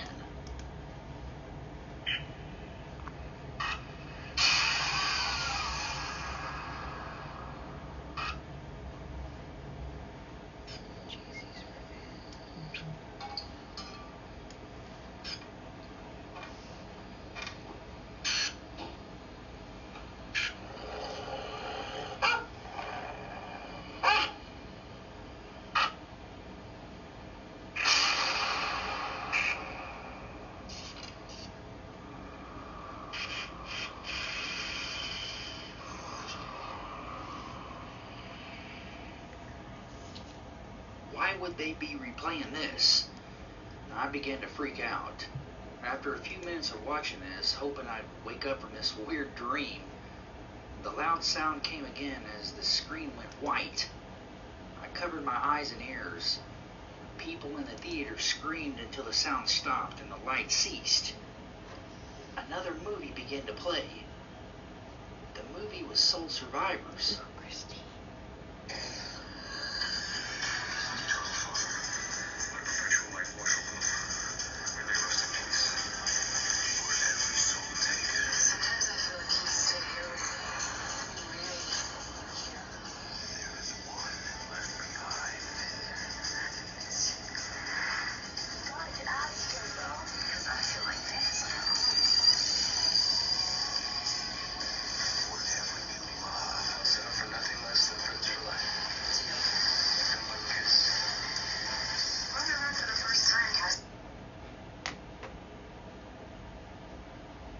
The Upstairs, written by Michael Pennington, voiced by Michael Pennington. I never thought anything was worse than heartache until I realized fighting for your life was. Living, being alive, is much more important than heartache, but when our hearts are broken, nothing else matters. We're blind to everything around us, including advice. Oh yeah, being sane is far more important than heartache. Mark and I divorced this past month, and I've been devastated since. You know the feeling, the love of your life is taken from you, and you go through the motions of life for a while before you actually start truly living again. That's been me for the past 3 weeks. I left him, but it doesn't make it any easier. We've been dating since our senior year and married after graduation. But in the past year, things have gotten progressively worse. His drug habit has gotten out of hand, and I want no part in that. We got into a huge fight, and he kicked me out of his 2-bedroom apartment. I've mostly ignored his calls and text messages since. We have no kids together. He had told me to not rent a room from a stranger. I'd been living with a friend, but I really needed to get my own place. I found an ad in the local paper for a room to rent for $300 a month. It was a 2-story home, all utilities paid, complete with a private balcony and its own bathroom even. I had immediately called and was excited to find that it was still available. So I had applied for the room the same day, of course, going directly across town. Upon arriving, I noticed how nice and upscale this part of town really was, and the home was nice too. I knocked on the door and was surprised to see an older lady answer. She didn't have many teeth left, but she had a nice, friendly smile, and she seemed nice enough. She welcomed me in and promptly told me there would be no need for an application. I took her as desperate to fill the room, or maybe she just really liked me. I'm about 5'8" and skinny. I was known to be the prettiest girl in high school that wasn't on the cheerleading team. I haven't changed much since those years. Most people find me attractive and like me. It doesn't matter what sex, so I assumed she was comfortable with my clean, neat appearance, and this made me comfortable with her. And I agreed to take the room and started packing the next day. The first day I got settled in, I didn't bring much with me from my exes and my ex-roommates, just an air mattress, some clothes, and my cell phone. And despite this, I was exhausted emotionally and physically. I went to bed early that night, around 9. The next morning I went out into the balcony. It was a beautiful view. The backyard was huge and well manicured. I finally went back inside, closing the balcony doors behind me. I immediately noticed a small trap-like door beside my bed. I must not have noticed it yesterday. It was on the wall. Standing there, still half asleep, barefoot, looking down at it, I finally knelt down and tried to open it. It was stuck, or I wasn't strong enough. It was somewhat creepy, but I tried to push it out of my thoughts. I went to work and didn't think about it the rest of the day. The second night, before bed, I had asked Miss Hogman about the door. She had dismissed it as being there since she had owned the house, and that she had only tried to open it once, and it wouldn't budge for her. She said the previous owners had built a playhouse for their daughters that mazed through the back part of the house, inside the walls. I had raised an eyebrow to this. "Wait," I said, "so you mean there's like rooms and hidden compartments behind my bed?" She laughed, and it was more of a cackle. She put a fragile arm on my shoulder before going to her room for the night. She told me not to worry and reminded me that the door was sealed shut and hadn't been opened in forever. I had accepted her answer, but still thought it was a little bit eerie. That night was when I first heard some noises. After 10, I woke to some shuffling sounds within the walls. At times, they had sounded somewhat distant, but then it was directly behind my bed. It sounded like a large animal was at the walls, and this freaked me out, but I tried to shrug it off as rats. It was an older home, after all. I woke early that morning, and I swung my feet out of bed and nearly screamed when I saw the door. It was cracked open. My heart sank. I sat there staring at it, frozen. Despite the upscale clean neighborhood and friendly landlady and cozy clean room with a view, I was beginning to doubt this decision. I shut the door and went to work, not giving it another thought. My third night in the room, though, that's when all hell broke loose. You see, around midnight, I heard noise come from just behind the door. I found these at Something was applying the Goodwill pressure to the for back of the $1. door and the walls. These are I went originals. for my phone and turned its flashlight on. I was half asleep, startled and half pissed. I was losing sleep now over this strange door and these rats in the walls. I kept my light on the door for 10 minutes. The sounds finally stopped and the room was silent. Occasionally I could hear a car outside drive by. As my balcony door was open, moonlight was cascading onto my bed. I finally turned on the light to the room and tried to open the door again. This time it opened easy. I immediately gasped, jumping back, and I wasn't expecting that. It had almost swung open and creaked as it flung against the wall, revealing a dark void in the walls. I aimed my phone's light to a look, and sure enough, a small hallway led 5 feet before it turned to the right. The floor was made of cheap plywood. Jesus Christ, I muttered, squatting over the door, creeped out. Then I heard a faint noise, but it sounded like music at the same time. I took another listen. It sounded as if it were coming from within the walls. It was an Elvis song, but it didn't seem like it was Elvis singing. It was more like a band covering his music. Mark had been obsessed with Elvis and his music, and this was even more off-putting and coincidental. While my curiosity getting the best of me, I stooped down and entered into the wall. I could barely fit. I'm pretty petite aside from my height.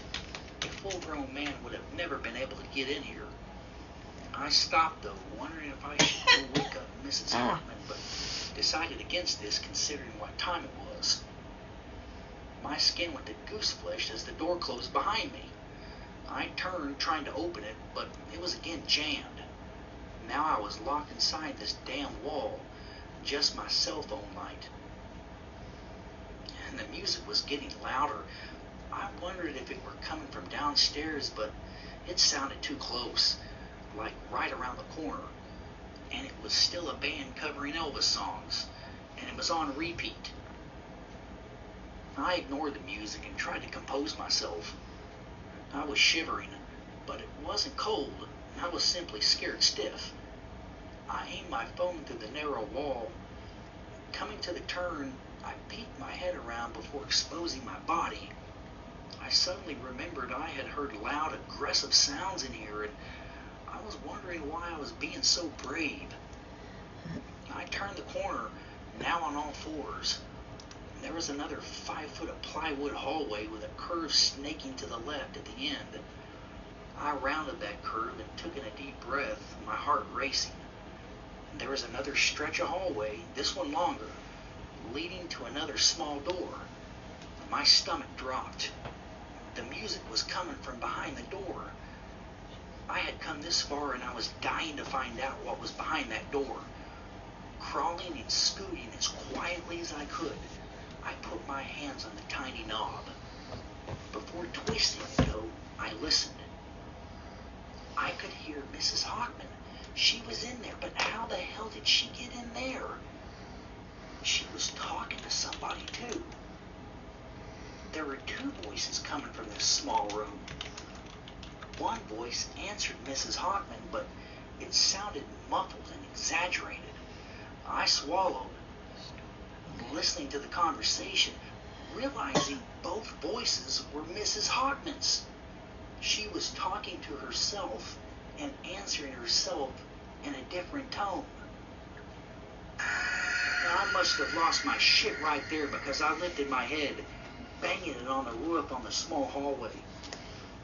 "Who's out there?" she screamed, her voice surprisingly deep and scary. I screamed myself and shimmied my way sideways, making a beeline back the way I came. The small door flung open and my ankles were grabbed. I was being pulled into the room despite my forward momentum. I screamed bloody murder, kicking my feet and legs and flailing my arms. With one big yank, my whole body was inside the room as I flipped around on my back. What I saw was beyond disturbing. Mrs. Hockman stood before me, her old wrinkled face a lipstick-painted mess. I screamed again, looking up at her in disbelief. She laughed crazily, her eyes wild with insanity. I looked beside her. A small skeleton was placed in a tiny rocking chair. It too had lipstick on its bony face. She had been playing house with this tiny skeletal corpse. My survival instincts kicked in right then. I kicked her in the stomach with all the force I had for my back. She groaned and went to her knees. I got back on all fours, making my way into the hall, crawling as fast as I could until I saw the door to my room. It's fucking locked, I thought, remembering. And screaming as loud as I could, I pushed myself forward with every ounce of strength I had, putting my shoulders and head into the door with a shove. It popped open, and I stood, my back aching. I didn't bother to collect my belongings. I could hear her crawling through the walls after me. I raced down the stairs and out into the street, where I began to scream as if I'd been in prison for months. A group of people quickly came to my aid as my shaky hands dialed 911. It's been a month since renting the room. I have nightmares now, and especially if I hear the slightest sound at night. I'm also seeing a psychologist for post-traumatic stress. Because of this experience, I'm on the antipsychotic sleep medicine Seroquel and Valium for anxiety. I feel like a zombie pretty much 24/7. I later learned that Mrs. Hoffman's 8-year-old daughter has been missing for 30 years. Well, thanks to me, her daughter's remains were finally found. I was never informed on how she died, and I don't want to know. Mrs. Hoffman has since been institutionalized. Mark and me have begun to talk again, and he's been my savior and sanity through all this. If I ever again see a small door, I'm smashing it to hell. I don't care what it is. And if I ever hear an Elvis song, it's being turned off promptly. I'm just glad to be alive. Watch who you rent from and who you live with. Get to know people first. And they don't always have your best interest in mind.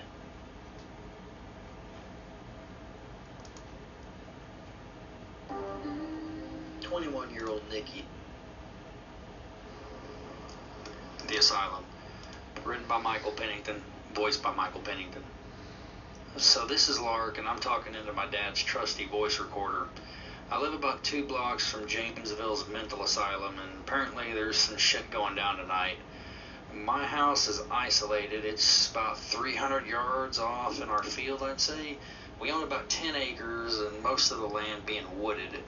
Sadly, the asylum is the town's biggest attraction, as it has a reputation for housing some pretty hardcore patients.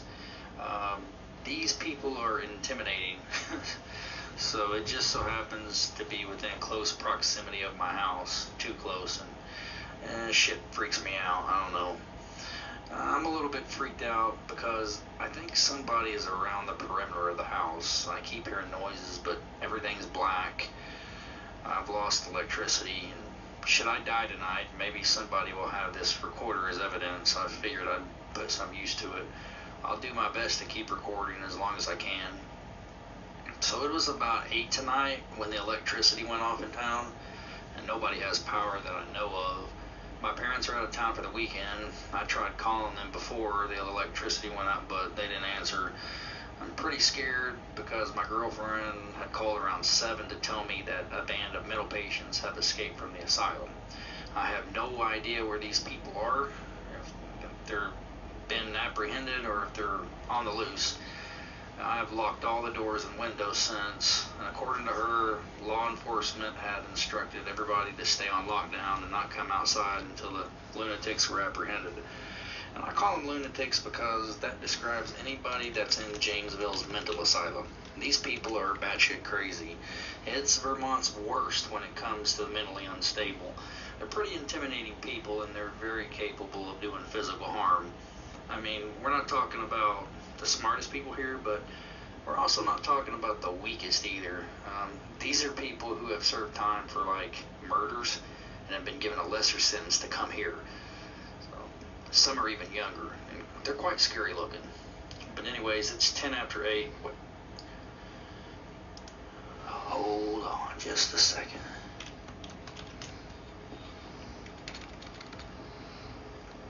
Somebody just knocked on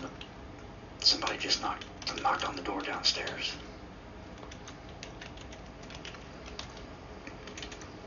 Okay, I'm upstairs. You know those sounds you hear when you're home all alone? Well, that's times 100 right now, considering my situation. The lights out and lunatics are on the loose. This house is 4,000 square foot and 2 levels, so there's a lot of places to hide. I'm gonna walk downstairs to make sure. Maybe it's my girlfriend, but I don't understand why she would be at the back door.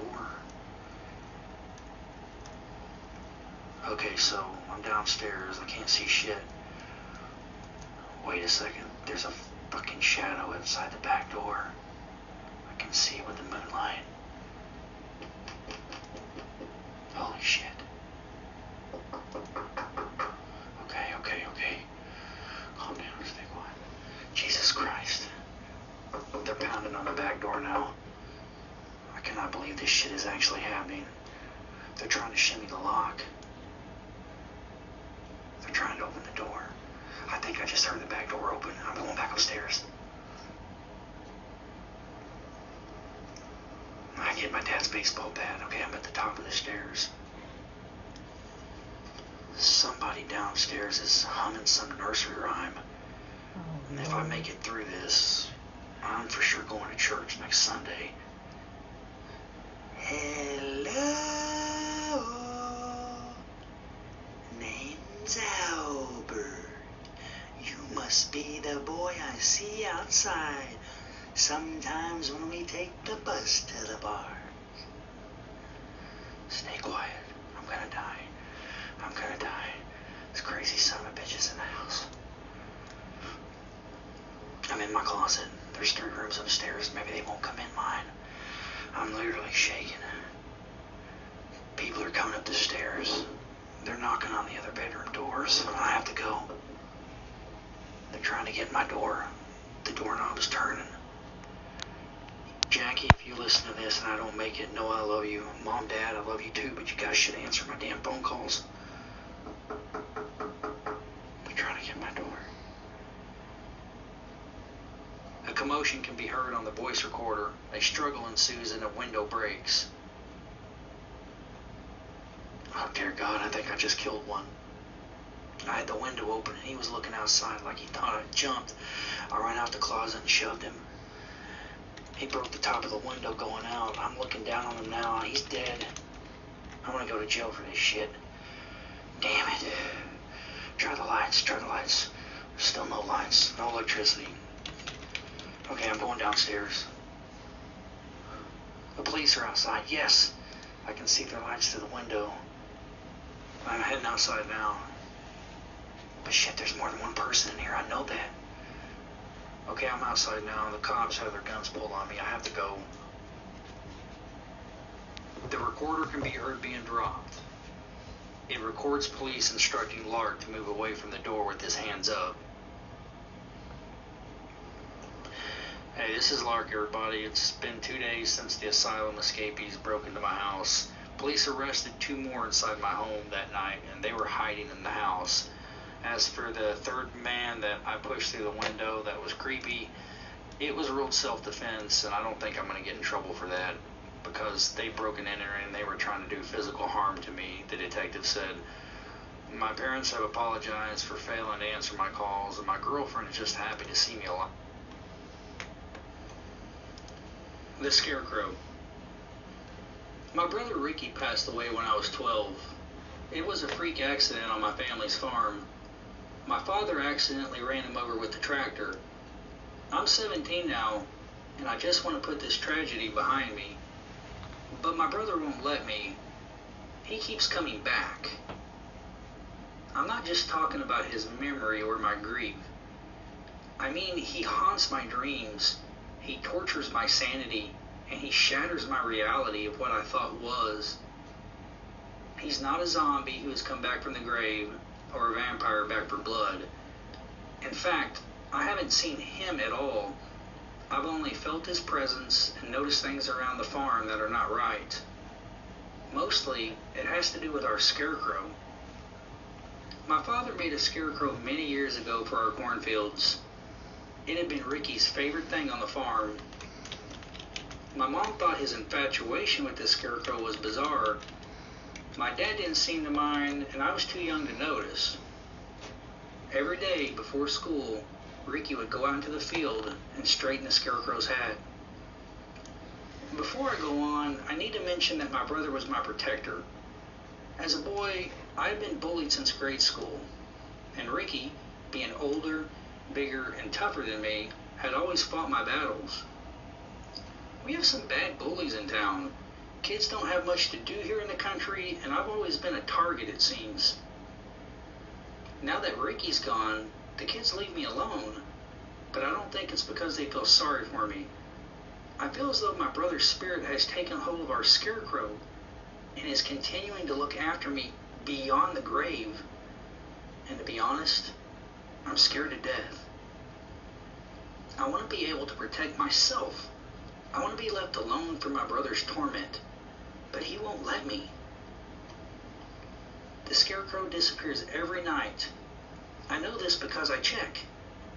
And every day, every year, for the past 5 years, the Scarecrow will reappear before sunrise, looking slightly different than it did the previous night. When my dad first made it, it was very normal, and it even looked friendly. I always joked about how it can never scare off anything. Now, it frightens the daylights out of me.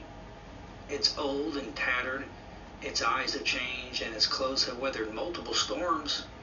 It looks like it's been through hell and back. I've told my mom and dad what I think is happening, but they dismissed it as grieving and an overactive imagination. I think they're just wanting to ignore the fact something is not right, because they're scared too. My parents are very old-fashioned, and the thought of evil doesn't cross their minds much unless it's in the Bible. And they don't believe in ghosts either. I, for one, have prayed every night that my brother's soul will find peace, but it seems to want to linger on the farm, hovering above me, watching over me, even as I grow older. It started to get real bad a year ago. Part of the reason the kids don't bully me anymore is because, see, I don't think those kids are no longer among the living. They're officially listed as missing, but I know they're dead. The police and FBI says there's a serial killer on the loose, but I know better than that. It's too big of a coincidence that every person that has died or missing has been a childhood enemy of mine. Nobody will listen to me, though. Nobody believes that my brother's spirit has come back to avenge all the pain and suffering these kids have put me through. Nobody even talks to me at school. I feel like the Black Plague. Well, last night around 2 a.m., I somehow gathered up enough courage to go outside into the fields. The rows of corn were tall, and I used my cell phone flashlight to guide me through the corn maze. About half a mile to the field was the post where the Scarecrow should have been, but was not. My breathing was heavy, and my skin immediately went to goose flesh. I wanted to crumble to the ground and cry right there, because I was a teenager, still reeling from my brother's death that he wouldn't let me forget. But JC's Revenge, written by Michael Pennington, voiced by Michael Pennington. They say we can only use 10% of our brains. I'm pretty sure that's been somewhat debunked in the last 10 years. Still though, I'm a living example of just how powerful the human brain is if manifested right.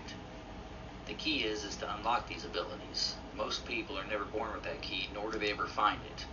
I found my key at an early age. My name is JC and I'm 19. Apparently I'm insane. At least that's what the psych doctors say after talking to me a few times here lately. As far as I'm concerned, I was driven to this madness. To make a long story short, I have no family. My father and mother were murdered senselessly. A group of burglars turned murderers killed my parents before robbing our house. They shot my parents execution style, only to walk away with $300 and some jewelry. I gave the police a week to find the people responsible, but they failed to honor that. It's been over 3 months, so I found them myself. I'm sure the detective didn't take me seriously, but he didn't know I'm psychic. I wasn't home the night that my parents were murdered, but I soon picked up images in my head when I had to go back home and sift through my belongings, which was a painful experience. There were 4 men that I saw. They were all in their late 30s, maybe early 40s, and I think they're ex-cons. They look scruffy and trashy. I've even worked with an artist who created a deposit sketch of the men, but police haven't taken me seriously considering I wasn't there the night that this happened. Since I've just been waiting, going through life like a lost soul. When you're fighting depression, you have nothing else to live for, only vengeance. Since an early age, my mom knew I was different. When I was scolded, I would get angry. Angrier than most kids. I would ball up my fists and concentrate on what had made me mad. Usually, I would direct my energy towards an object, the way a person would punch a wall when angered. I could blow up soccer balls, destroy household items, and sling anything in sight across the room at will, without my hands. See, I'm telekinetic too. My parents had done all they could to protect me from being some kind of crazy government guinea pig experiment. Too short, don't I've sleep never exposed stories. myself. Too Short, Don't Sleep Stories. Written by me, voiced by me. Cover art, courtesy of the movie The Uninvited. Story 1, Outside My Window. Something happened to me when I was 12 that gave me PTSD and tons of nightmares ever since. Here's my story as follows. I woke at 3 a.m. to a strange sound outside my window. I sat up in bed as my vision cleared. I saw somebody, or something. The presence was tall, slender, and frail looking. Ratty, thin hair dangled from this person's face. Rain pelted the window, preventing me from fully seeing the shadowy figure.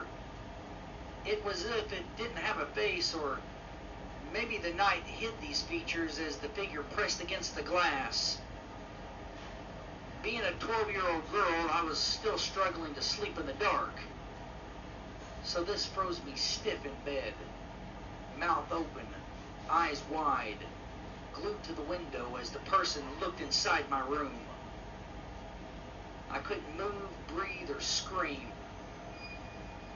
I was afraid that if I did, the monster would see me in the corner and break the glass, slither into the room, and eat me alive. You know, pretty much every child's worst nightmare. Trembling, I lay back down, wishing my parents would wake to come in and save me. I was too scared to cry out. Then a flash of lightning lit up the window, revealing a scary-looking woman. She had bulging, bloodshot eyes that were wild with madness.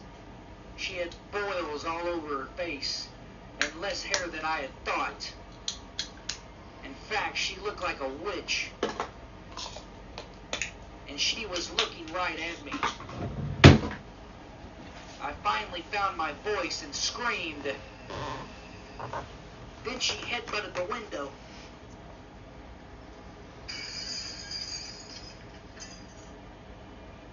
She began to crawl through, snaking into my room in the darkness. Oh no. I screamed again as she hovered over my bed. She grinned madly, reaching out for me. Frail, bony, dirty arms and hands grabbed for me. I recoiled and ducked under the covers, hoping this was all just a nightmare. Just then, my dad came in and shot her dead where she stood. We later found out that she was high on meth and other mind-altering drugs, and had every intention on kidnapping me to sell me for drug money on the black market. She's now in prison for multiple charges. To this day, even in my 30s, I hate bedroom windows. Never sleep with a window uncovered. You never know who could be looking in at you. Story 2. Sucked the life right out of me. 50 years ago, I was sound asleep when I was attacked, but not by another person. I'm the victim of a shadow figure, an intradimensional, malevolent entity that preys upon human energy and vitality, ultimately killing you if you're not strong enough to stop its attack, or if you can't wake. I began to breathe heavy as it entered my room, floating right through my door. As the cloaked figure stood above my bed, causing me to hyperventilate, my eyes opened wide with fear. It finally straddled me, suffocating me, strangling me, depleting me of oxygen. It strangled my neck and sucked the life out of my mouth. The more I tried to wake, the more I slowly died. The Pine Haven Cabin. Pine Haven Cabin. Written by Michael Pennington and voiced by Michael Pennington. I had made the trip to Pine Haven, Arkansas this year early and solo because of work obligations that conflicted with my husband's. I drove the 4-hour trip and arrived around midnight. My husband Johnny was to come in the morning when he had gotten off work, and we were to spend the weekend at this beautiful wooded resort. He had rented a cabin for the weekend, as we did this every year at certain resorts the last part of October. This year had been different, however, because this was our first year to Pine Haven, which was located in the hills of northwest Arkansas. My name is Michelle, and I'm 21. I wasn't too enthused about being up here in the hills all by myself, but Johnny had assured me that Pine Haven was safe, and it sure is beautiful up here. I'm from southern Arkansas, and every year we make our trip to the northern tip of the state, to the Ozark Mountain Range, where Pine Haven is located. It's about 30 minutes from the Missouri line, nestled right in the Ozarks. I finally pulled in the resort around 12:15 a.m. and drove up a steep embankment into the mountains. The cabins soon came into view. They were absolutely stunning. They were larger than I'd expected. Apparently, Johnny had spent some extra money on this weekend. I killed the ignition. Rain began to pelt the windshield with loud claps of thunder following.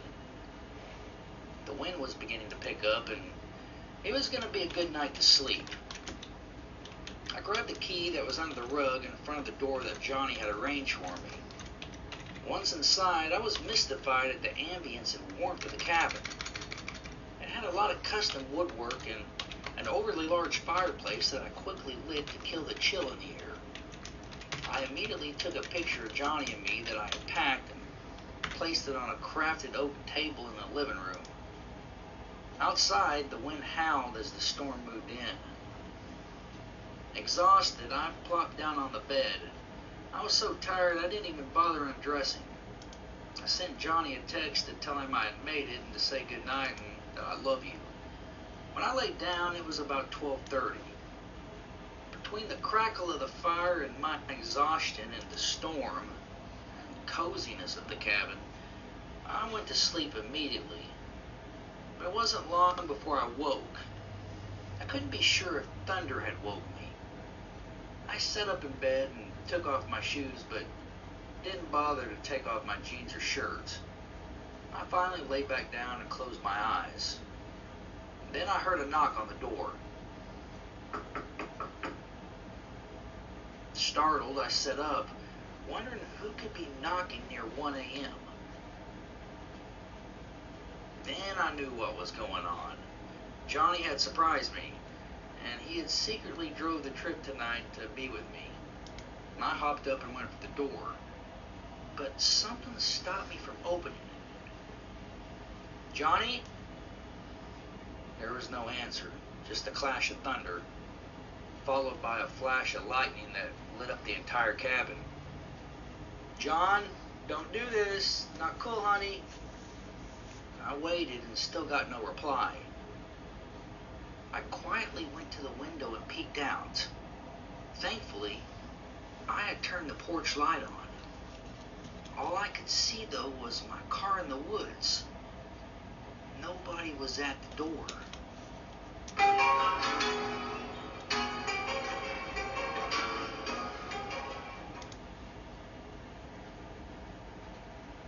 I went for my phone and dialed his number, but I had no service.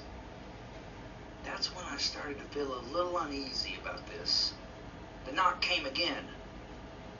I immediately went for the door to double check that it was locked, and it was. I was now timid. "I'm calling the police," I bluffed. Thunder clashed the silence, and I jumped. My heart sank into my stomach as I began to panic. It was time to look for a weapon. I picked up the fireplace poker, and I felt a little bit better. I sat back down on the bed, listening to the storm. 10 minutes must have passed. I stood, wondering if I should take another glance outside. Then I heard a noise upstairs. I froze stiff. Somebody had bumped into something upstairs. "Oh my God," I whispered. I didn't know what to do. I couldn't leave because somebody was outside, and I didn't have faith in making it to the car. And I don't think it was Johnny at this point. The upstairs was directly above my bed. Somebody tried to open the window now, their silhouette revealing outstretched arms on the outside of the window. Thank God it was locked. A knock came at the back door. Then a noise, again, from upstairs. There were two intruders. I kept silent, walking to the kitchen as slowly and carefully as I could.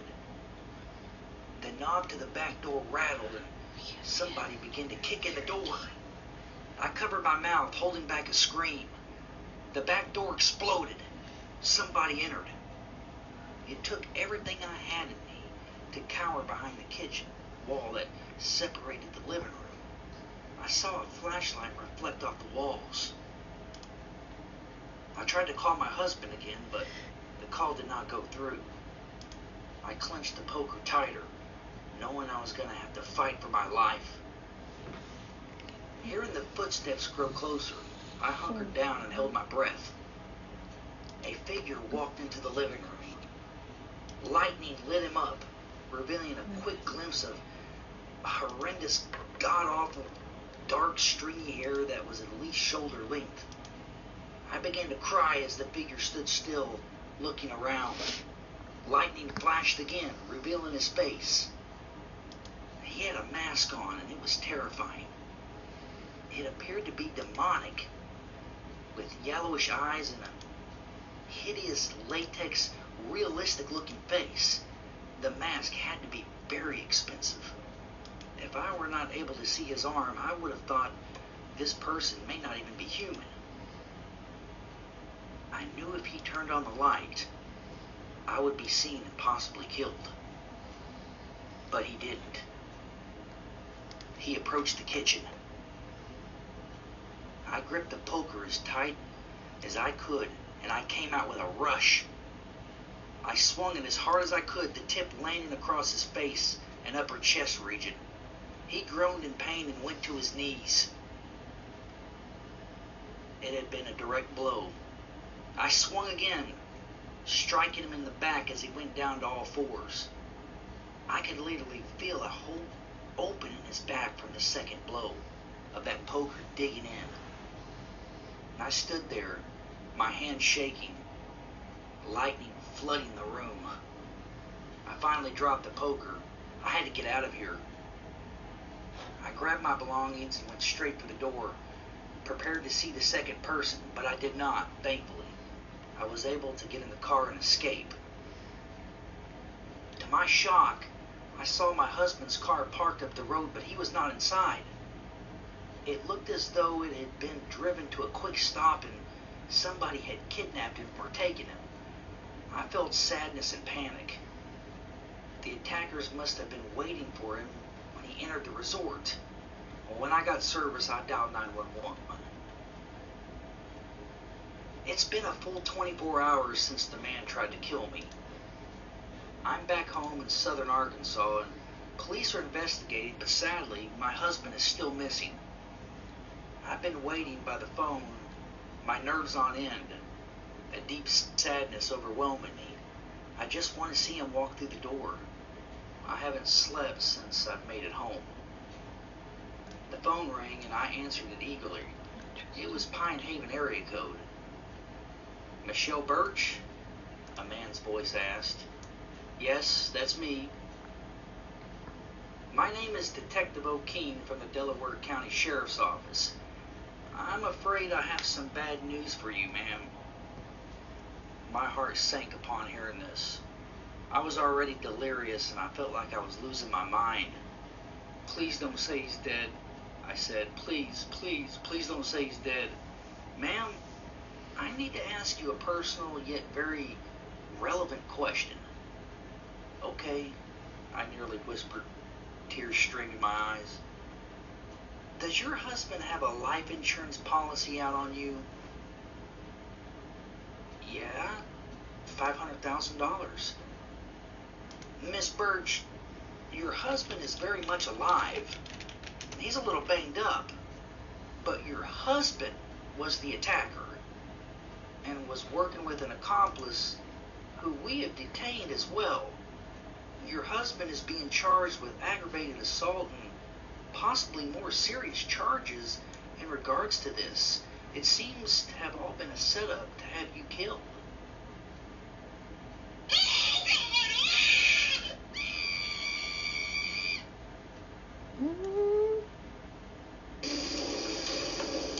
Imagine a weekend getaway in a luxurious cabin. Good morning, everybody. It's Michael with the Honda Library. I know we've all had a long, hot summer, especially if you're from the South. Just kind of wanted to cool things off a little bit tonight. Fast forward to winter, just for 10 minutes. The story is called Keep Walking. It's written by me and it's voiced by me. I hope you enjoy it. A few hours into our hike was when the strange noises started. It was to be an overnight hike, about 5 miles in total. I was 12 at the time. My father and his friend Krishna, who is full-blown Navajo Indian, decided to take me along on their way to Krishna's tribe to spend the weekend. My father and Krishna were good friends and had made this trek before a few times. This time, Krishna had altered our course because of an unexpected snowstorm that had come on quick within the first hour of the trip. The winds and snow had dramatically lowered the temperature, even within the last hour. Krishna had rerouted our course in hopes of reaching his tribe faster. We still had to make camp because of the worsening snowstorm. Being so young, I didn't quite understand who would be making these noises out here in these conditions. They sounded like cries, somebody in pain, somebody in desperation. They were coming from all over, in every direction in the blizzard. I had on about 3 layers of clothes and I wore a ski mask. I was still cold. The screams weren't helping me any either. Krishna led the way, and my father and I were close behind. It was 12 a.m. and we finally reached the clearing. Dad? I said, curious, but not necessarily scared. Who was screaming in the woods? My father stopped and looked at Krishna, who didn't speak. I don't know, son. I've never heard such a noise. Come on, let's keep moving. And I could see the concern on Krishna's face as we carried on. The wind was strong and it was becoming more difficult to walk and keep up. Finally, we came to a thick patch of trees that would somewhat shield us from the strong winds. We decided to stop and pitch the tent. Though I didn't know what the word hypothermia meant, I can recall my father and Krishna talking about it as they worked to get the tent up. They had the tent up fast, and we were out of the elements within a few minutes. Unable to make a fire because of the heavy snowfall, we stayed bundled up and went to sleep, and I soon forgot about the scary noises outside. That didn't seem to last too long because I was woke out of sleep sometime in the later part of the night. The cries had become louder now. Krishna had woke up my father, and both of them were standing outside, braving the wind and snow. I could hear them talk. Their voices were mumbles in the storm. As if knowing I was awake, my father ducked his head in the tent and told me to get dressed. It was obvious we were leaving, and now I was afraid. I quickly dressed, and we were soon again braving the storm. I was half asleep and a bit confused as the screams drew closer. The snow was shin deep, and it was still coming down thick. We entered an area of thick, dense trees. Krishna seemed to stay closer to my father and I now, almost sheltering us. There was a sense of urgency to make it to his tribe regardless of this storm. A piercing scream sounded off, and I almost ate myself.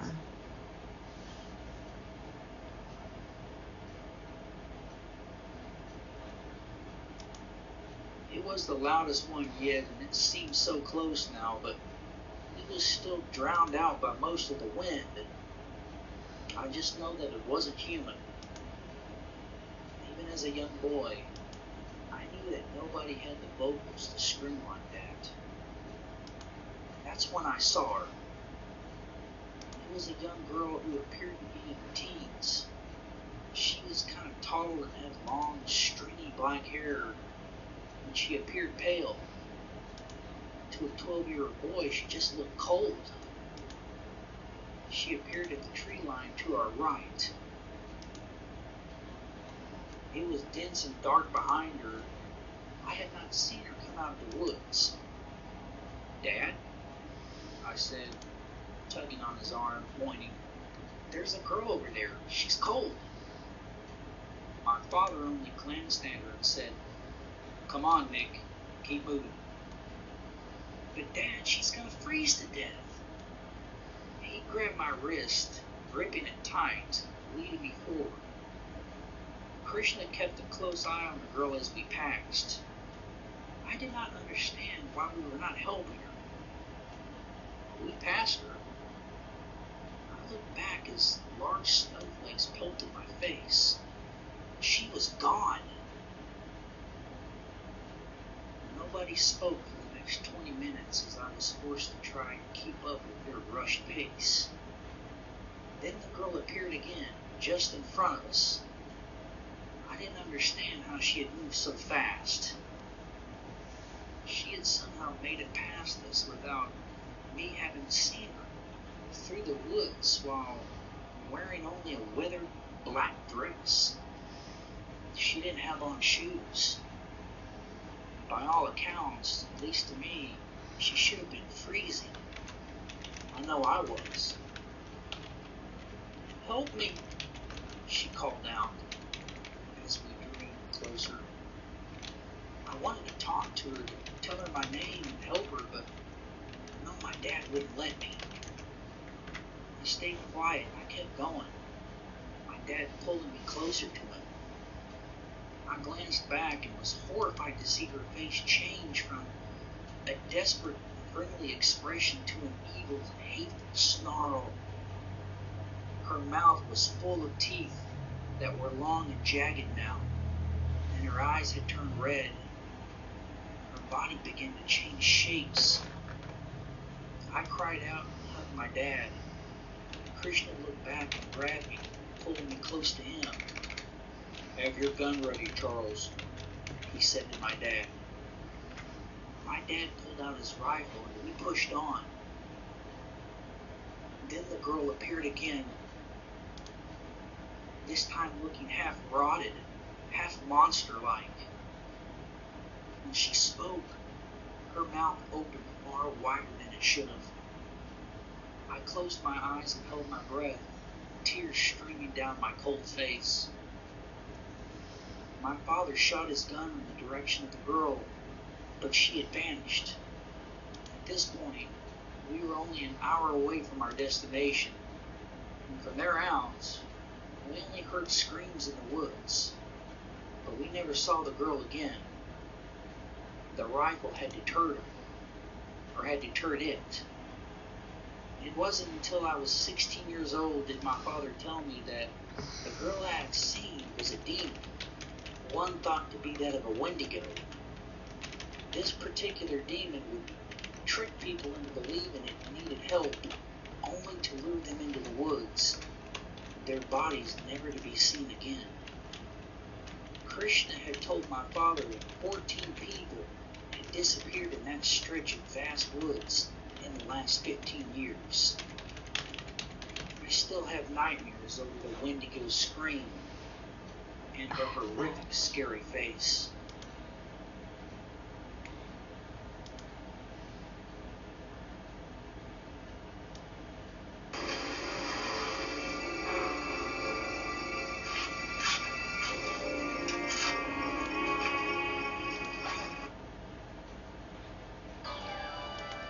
The flea market. When I was 14, I was a mess. I was already in trouble with the law a lot, and had gotten kicked out of school multiple times for fighting.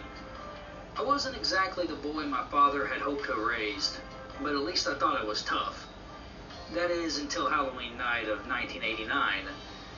That night changed my demeanor forever and probably helped shape me into the mature man I became to be honest. My friends and I were bored that cool October evening and somehow had made our way into the town's biggest flea market, browsing around the antiques, sifting through old comic books, and mostly just messing around. The antique store was called Curious Antiques, and boy were they curious. Creepy department store mannequins from the late 70s and 80s were all over the store. Just a bunch of strange old stuff that was laughable to a kid my age. My friends and I wandered around each booth, horse-playing, until about 6:30. I needed to be home by 7 to take my younger brother trick-or-treating. Well, that's when my friends dared me to spend Halloween night in this creepy place.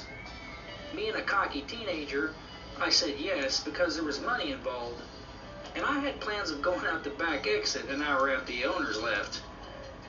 I figured I could just hide in the store and tell my friends that I stayed there all night, because that would make me brave and even more formidable. Well, it was the biggest mistake of my life.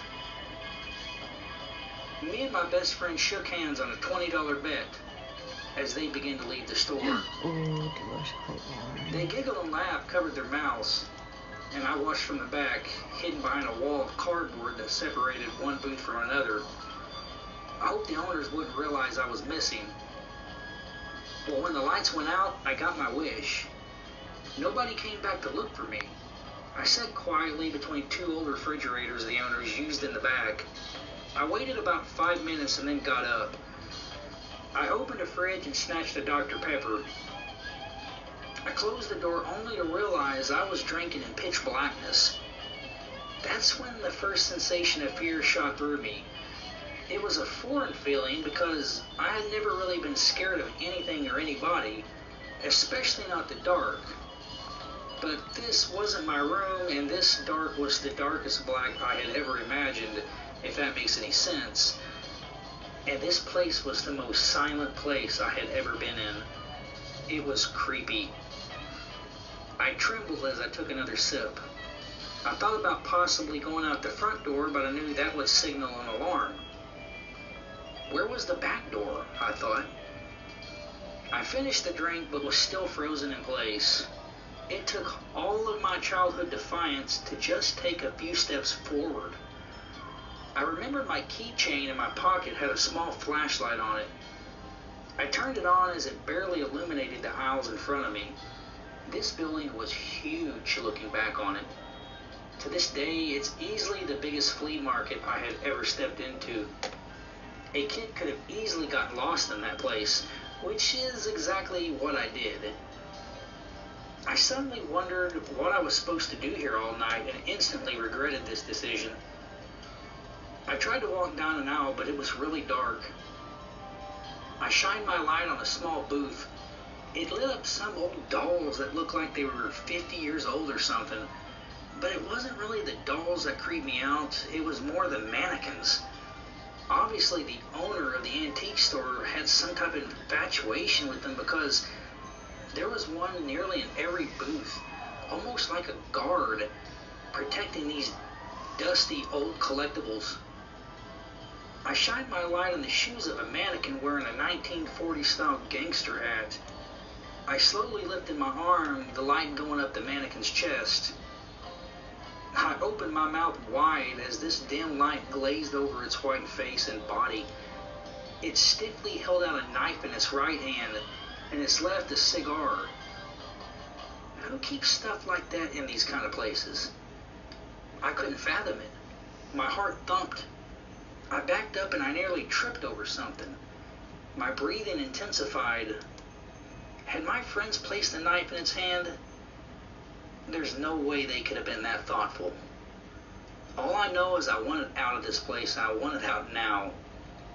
I walked as fast as I could without tripping over anything, but I could not find the front of the store. It was just endless aisles of old crap. I decided to walk back down an aisle and head to the back when my light shot across the most disturbing thing I've ever seen in my life. It was another mannequin, but this one was different. It was like it was almost not human. Standing well over 6 feet tall with long bony arms made of woven and intertwined sticks was a sight still to this day that gives me nightmares. The face was blue with black eyes, white pieces of styrofoam for pupils. Somebody had erected a zipper-like mouth with red stains around it. There, in the dark of that flea market, my light illuminating this ghastly sight. I screamed for the first time in my life, and I didn't stop. I screamed until the blood rushed to my face and I became dizzy. Then I ran as fast as I could, tripping over a steel rack that served as a booth, and I fell hard, hitting my kneecap on the cold cement floor. Pain shot up through my leg and my knee throbbed, but I just bit my lip. That is until I lifted my light to see the blue-faced demonic mannequin standing in the middle of the aisle now. It towered over me as I agonized in pain, but that pain was soon given way by outright fear. This thing was tall, skinny, and creepy, and it was moving. This thing lumbered towards me as I screamed again, suddenly forgetting I had even fell. I jumped up like a stick of dynamite went off under my ass and ran. 4 hours over, I stopped and dashed into a booth that ducked behind some old rocking chair that had a quilt over it. I just wanted to hide and catch my breath. My heart was exploding through my chest. I would have given anything in my life to be out of that place, but I was again frozen in fear, unable to move, with no courage to calm down, because I had seen this thing walk. As I sat still, my breathing finally calmed a little after a few minutes. I was nauseous, but didn't know why. Looking back on it, I realized that I was having my first real anxiety attack. I listened. 15 minutes must have went by. I stood, finally, thinking about another attempt at the front of the store to maybe find a phone or a light switch. Then I heard a noise again. It was like a raspy type breathing. Of course, upon hearing this, I about freaked again. Somebody or something was definitely in this place with me. That was obvious. I kept quiet, my breaths like hot puffs of fear escaping my mouth. The noise crept closer and my heart began to beat harder again. I felt as though I may vomit. Tears filled my eyes as I covered my mouth, my stomach turning. I didn't even care I was crying at that point. I shined my light on a corner section of an aisle only to see the head of this thing peering directly at me. It was as tall as the top of the rack. I screamed again, this time louder than before. This thing moaned, its mouth opening. That was it. I pushed the chair out of the way and ran towards the front. I could hear this thing lumbering behind me clumsily. You want to talk about fear. I finally saw some dim lighting and realized it was street lights. I found the exit, lunging for the door. Before I was able to escape, this thing grabbed me and flipped me back around, letting out some type of loud shriek. God, it was inhuman. There's no way this thing could have been a human. It was trying to take me back into the store. With all the strength I had left, I shoved it, feeling nothing but sticks and a hollow chest cave with the force of my hands. It staggered back as I stood outside looking at it. Out in the street, crying, I watched in horror as it stood there before finally disappearing into the darkness of the store. I knew this thing wasn't among the living, but what was it? I ran all the way home and was happy to be grounded for the next 3 weeks.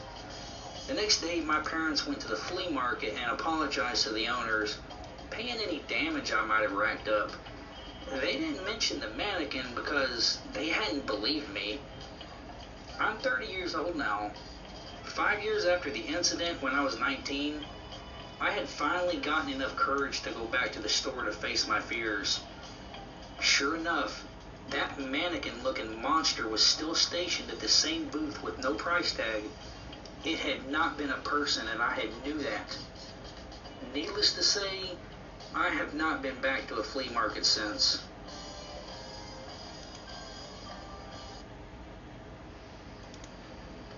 The Scarecrow. Good morning, everybody. I would like to start this story with some factual information about North American national parks and the surrounding areas. People seem to be disappearing at an alarming rate, never to be seen again at these places. And apparently this has been happening for quite some time now. Just in the most recent few years, it's being documented now more closely. So we're starting to, see a pattern here with all these people coming together. A lot of these people, their disappearances cannot be explained. Whether that's been ruled out as animal attacks, people that are abducting children, just your typical crazy person that's killing people. Those have been ruled out in some of these cases.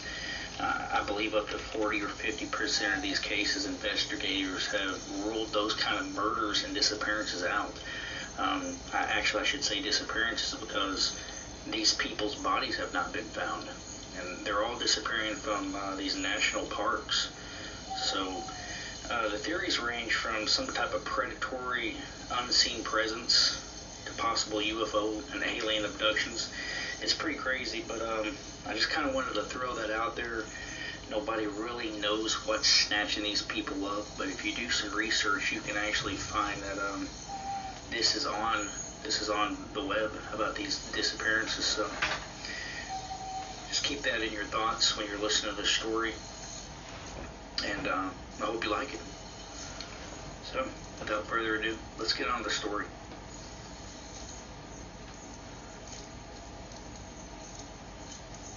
The path. My sister disappeared when I was 15. Morgan and I were playing at the foot of our trail that leads from my backyard to the deep woods.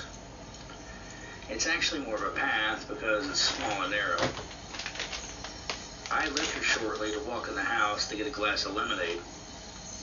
It was a hot summer evening, and I was teaching her how to play baseball and was finally getting into depth on catching. She was 11.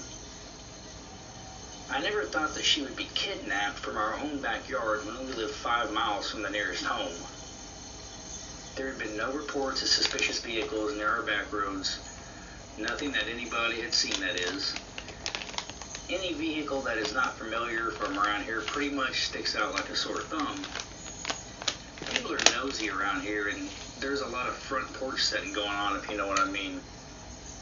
But nobody had seen a vehicle or person that stuck out. The police still suspect the kidnapping, but I'm starting to doubt that more and more as the years go by. The problem with the kidnapping is that my sister has been seen since her disappearance. I haven't seen her, but other people in town have, or at least they claim to have seen her. The authorities, they're skeptical because of the nature of the alleged sightings. Now, my nearest neighbor, who lives miles away, as I mentioned earlier, nobody lives around me, claimed to have seen her standing at the edge of the tree line of his property on a Sunday morning about 6 months ago. He said he recognized her and went to call the police, but when he had returned to his back porch, she had vanished.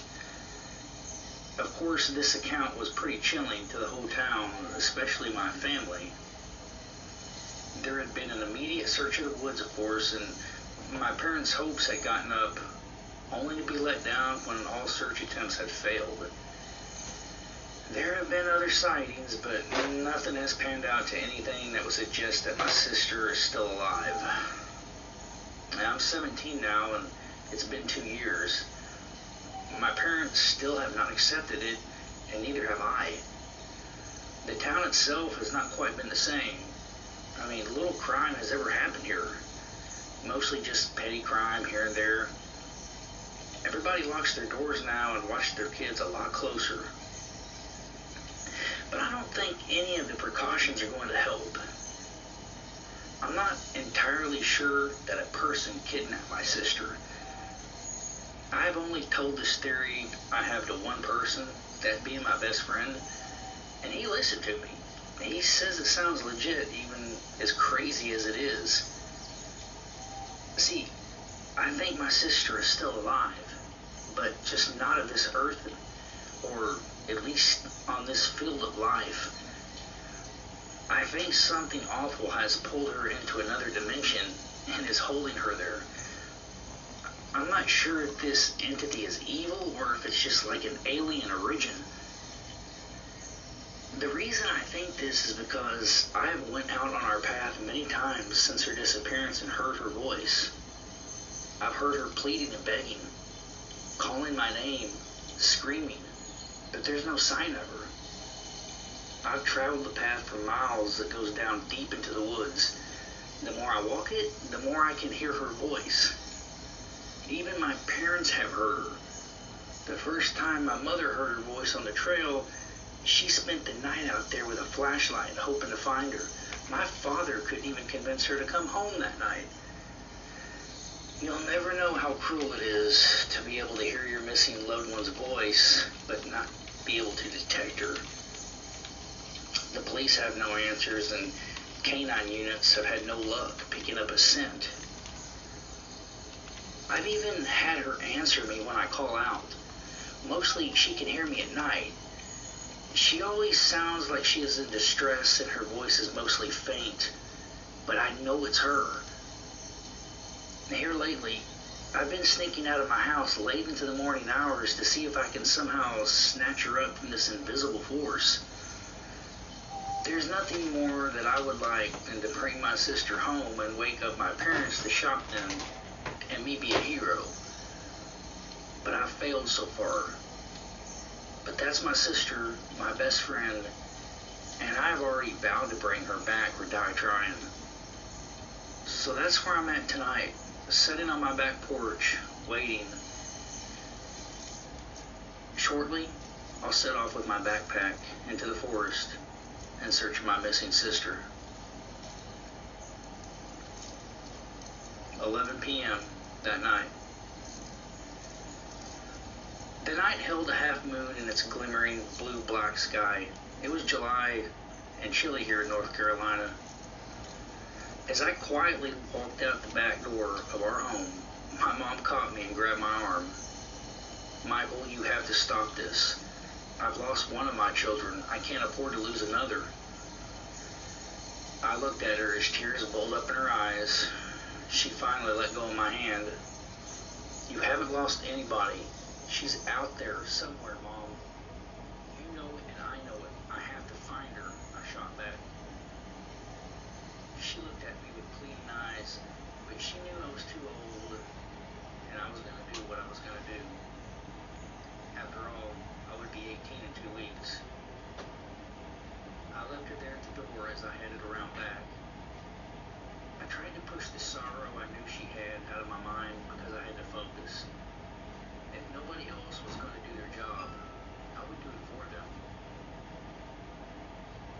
So with flashlight in hand, I was on the trail by 20 after 11.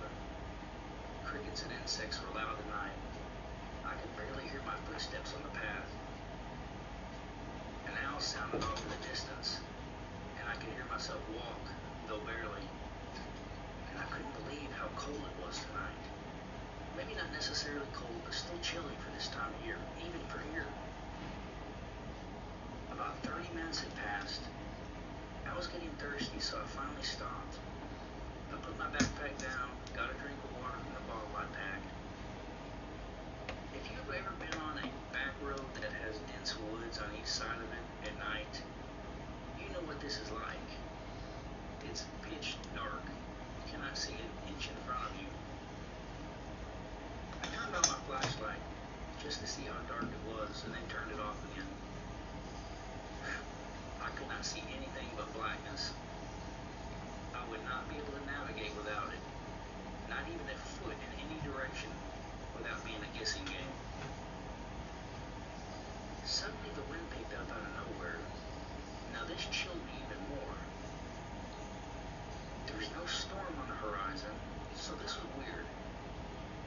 The wind slapped me in the face, nearly pushing me sideways. It was a strong wind on a silent night, aside from the insects. That's when I saw a light in the forest. It was about 50 to the dense trees. As the wind howled, I wondered if somebody might be camping out here on private property. But this light was a fabulous variation of vivid colors, too bright to be a campfire. I stared at it for a few minutes, observing how bright it would get only to watch it dim to near nothing. This was obviously very unusual, and I had never seen anything like this. I knew she could be somewhere in that light. This had to be some source of where she was appearing and also vanishing back into. Or else someone was just really camping out there and throwing out some wicked flames. So I slowly entered the trees, careful of where I was walking. The wind steadily blew. As I approached this light, UFOs started to enter my mind more, and I expected to see a craft out there. But when I got within 25 feet, I could clearly tell it was not a UFO. It was like a window of light, but it kept changing from flat to rectangular, and it made a humming noise. It was the most spectacular sight I had ever seen, and I cannot explain it. It mesmerized me as I approached within 10 feet. Just for a moment, I actually forgot why I was even out here. That's how amazing this light was. I dropped my backpack, now in a full trance. It was like a nightmare in which I could not awake. Fear left my body from which I cannot explain, and I walked right through this light. It vortex of colors. Something popped, and I felt like I blacked out. Then I moved to an alien environment. Not because I could see it, but because I could feel it in my bones. Everything here was different. On the other side, it was darker than where I had just come from, if that's even possible. I felt as though the pressure on my body was greater, and my skin felt pressed against me more, if that makes sense. It's hard to explain, but it wasn't comfortable. I realized I was definitely no longer in the forest. I didn't know where I was, but I did remember walking to this thing and my purpose now. Morgan, I called out. My voice echoed as if I was in some type of cave. I heard some metallic noises in the distance. My call must have awakened something or somebody. I felt very vulnerable and helpless. This is not Earth, I thought, staying as quiet as possible. I now heard what sounded like raindrops, but there was no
footsteps.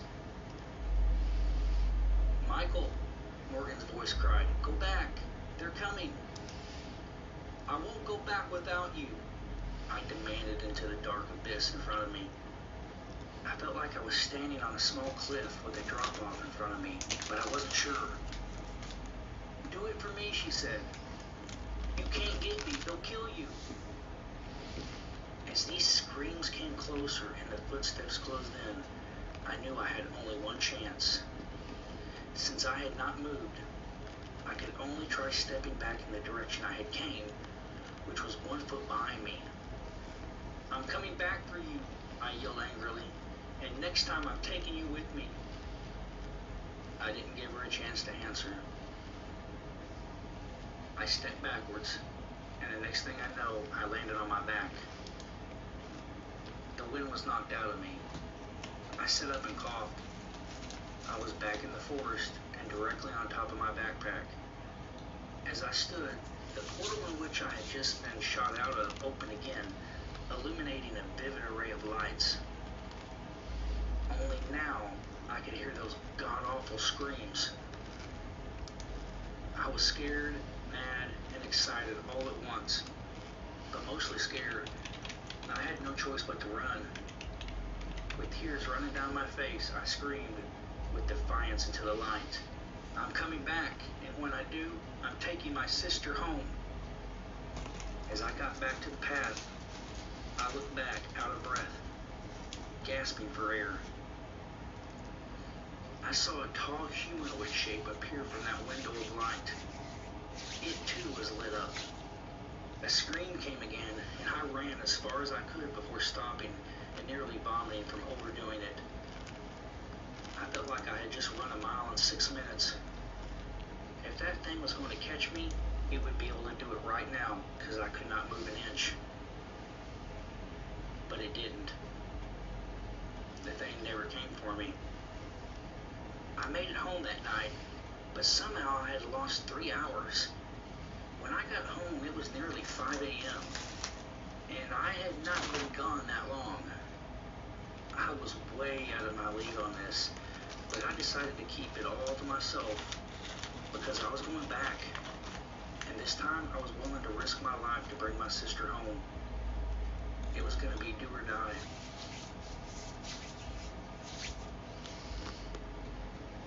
Stay tuned for the path to the other side.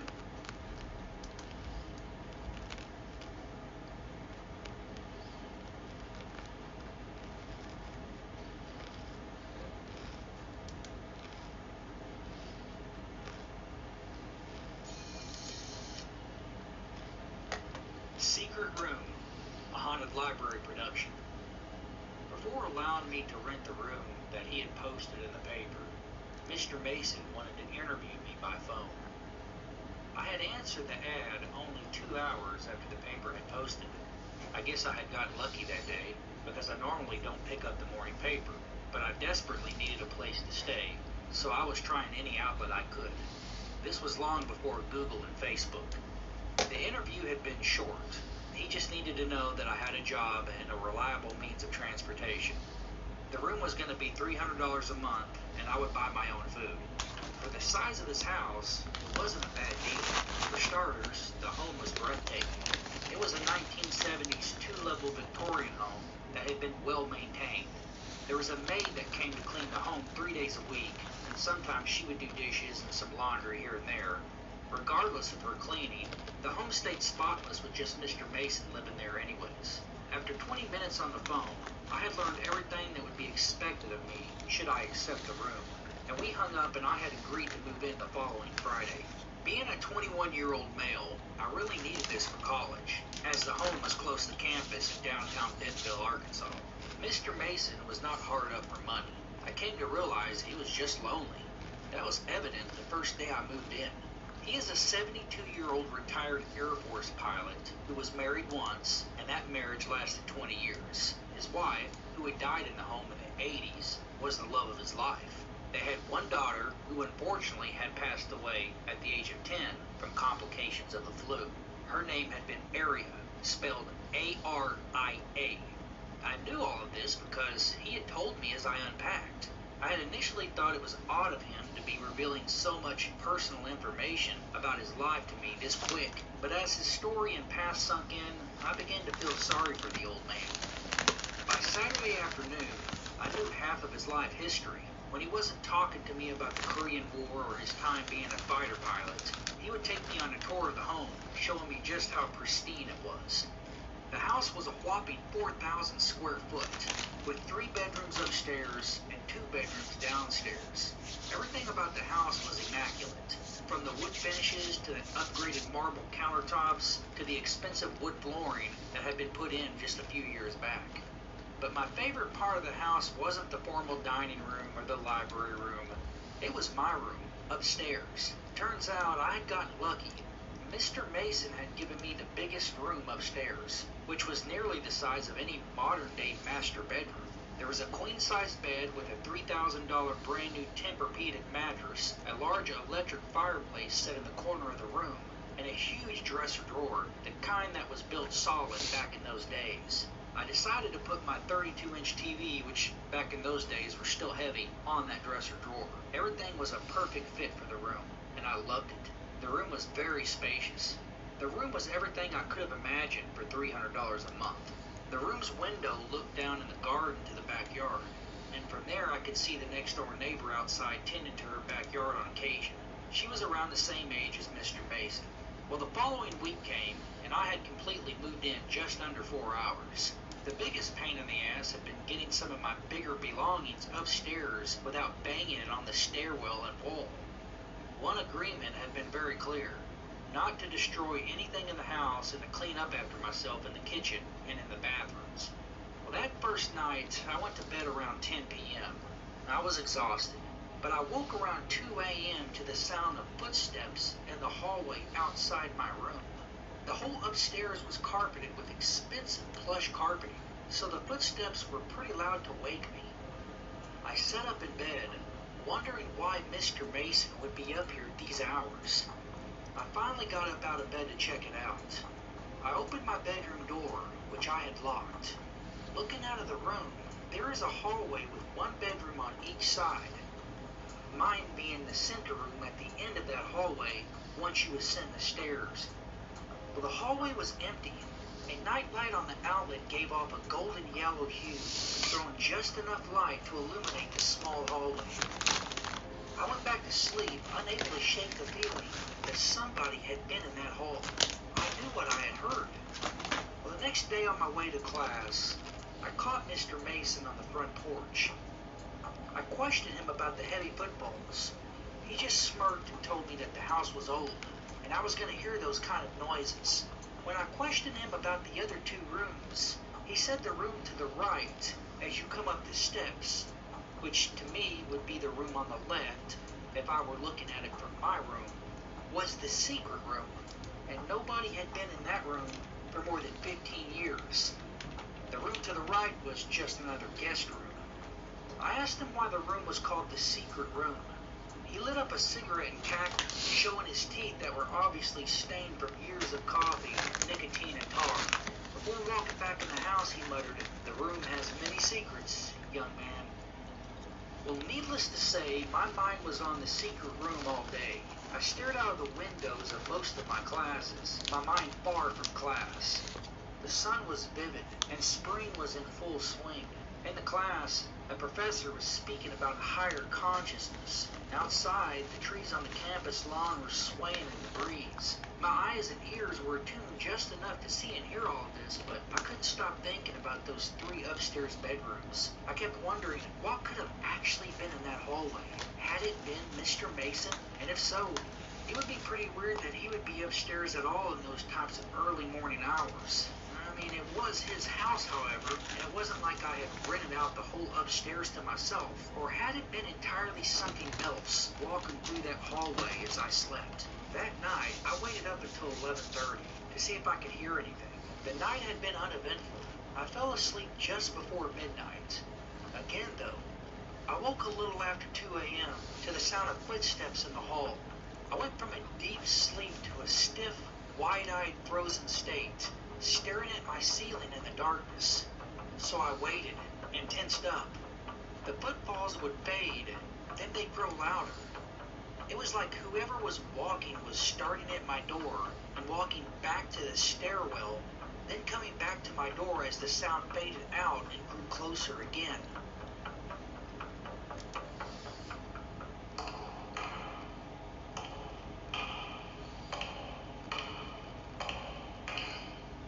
It also sounded as though whoever was walking was not really walking on carpet, but rather walking on actual hardwood floor with heels or dress shoes.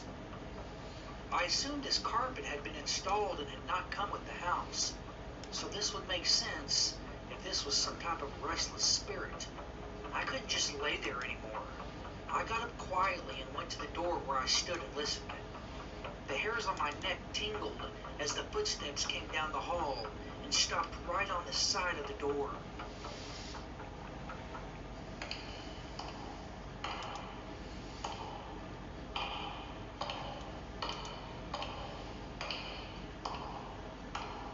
Then I heard it.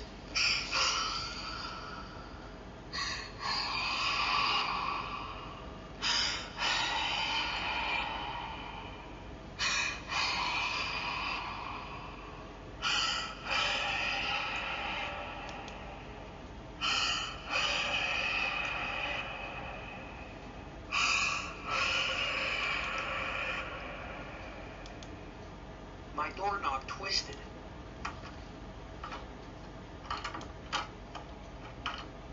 My heart about blew out of my already heaving chest. Thank God I had it locked. The heavy breathing sounded like a younger girl, and she sounded very unpleasant. She sounded vengeful or even evil. Whatever it was breathing directly on the other side of the door now, and I was sure that whoever or whatever it was knew I was standing on my side of the door. My heart raced. I was frozen next to the door. To say I was scared, standing there in a room that was pitch black, a room that was still relatively new to me, with this sound coming from the other side of the door, was an understatement. My heart was pumping so hard, it rang in my ears. After a few seconds that felt like long, drawn-out minutes, the breathing stopped, and the footsteps moved away from the door. Then I heard a door close. I stood there for at least another 5 minutes, my ear pressed against the door. Somebody had gone in one of the rooms. Which one, I didn't know. I finally found enough courage to open the door, but not before turning on the light to my own room, allowing the light to seep out into the hall, easing my fear. I stepped out into the hallway, my heart rate still elevated. I had to see before I tried to go back to sleep. I twisted the knob to the room on my right, which would be the secret room. It was locked. Then I tried the door to my left, locked also. Dumbfounded, I just stood there in the hallway for a few seconds. I finally looked down and noticed a slight yellow glow coming from under the doorway to the secret room. There was a light on in that room. Somebody was in there. I didn't stick around long enough to find out, nor did I have the balls to knock on the door. I went back in my room, locked the door, and tried my best to fall asleep. I kept my light on the rest of the night. The next day, I did some investigating at the local library on some news slides that libraries had back in those days. After an hour of scrolling through some local news in Bentonville, I came across a front-page article about the death of a girl named Aria Mason. This was, without a doubt, Mr. Mason's deceased daughter. The article revealed that she had died of the flu, but it went on to say that there were reported mysterious circumstances surrounding the house as told by neighbors. I left the library with a whole new perspective of the home I was staying at and the secret room. It was looking as though I were staying in a haunted house. I didn't believe in ghosts, but after last night, there was definitely something trying to get in my room, and definitely somebody walking up and down that upstairs hallway. I always thought ghosts could just appear through walls. I didn't understand why a ghost or a spirit would twist the doorknob to get in my room, but the thought was very unsettling, as had the experience been. Well, that night, sleep had come difficult. I began to wonder if I was going to be able to stay in a house that was haunted. Honestly, the spirit did not seem that pleasant. I loved this house. It was big, spacious, immaculate, and cheap, and it was super nice. And the location was so convenient. Well, the last time I looked at the clock, it read 1:32 a.m. My sleep was deep. I was dreaming. I don't recall what I was dreaming about, but I know I was trying to wake up and I couldn't. The second I was able to jar myself awake, I heard the voice of a little girl ring through my whole room like an echo. You're going to die in there. I sat up, stiff and frightened. I was sweating. This was enough. I know what I had heard, and that surely was not pleasant. Mr. Mason's daughter's spirit obviously did not want anybody in this house. I hopped out of bed with a jump in my step, fueled by outright fear. I almost went downstairs to wake Mr. Mason, but I didn't figure bringing up his daughter would be a good idea, especially this time of morning. I turned on my light and began to dress. I wanted out of this room, even if it meant going out for a late-night coffee to clear my head. I opened my door. The door to the secret room was now open. The hallway was dark, but the nightlight gave me just enough light to see the door ajar. I don't know what possessed me to walk up to the door, and even inside that room, I guess somehow curiosity had overcome my fear. Not to say I still wasn't scared.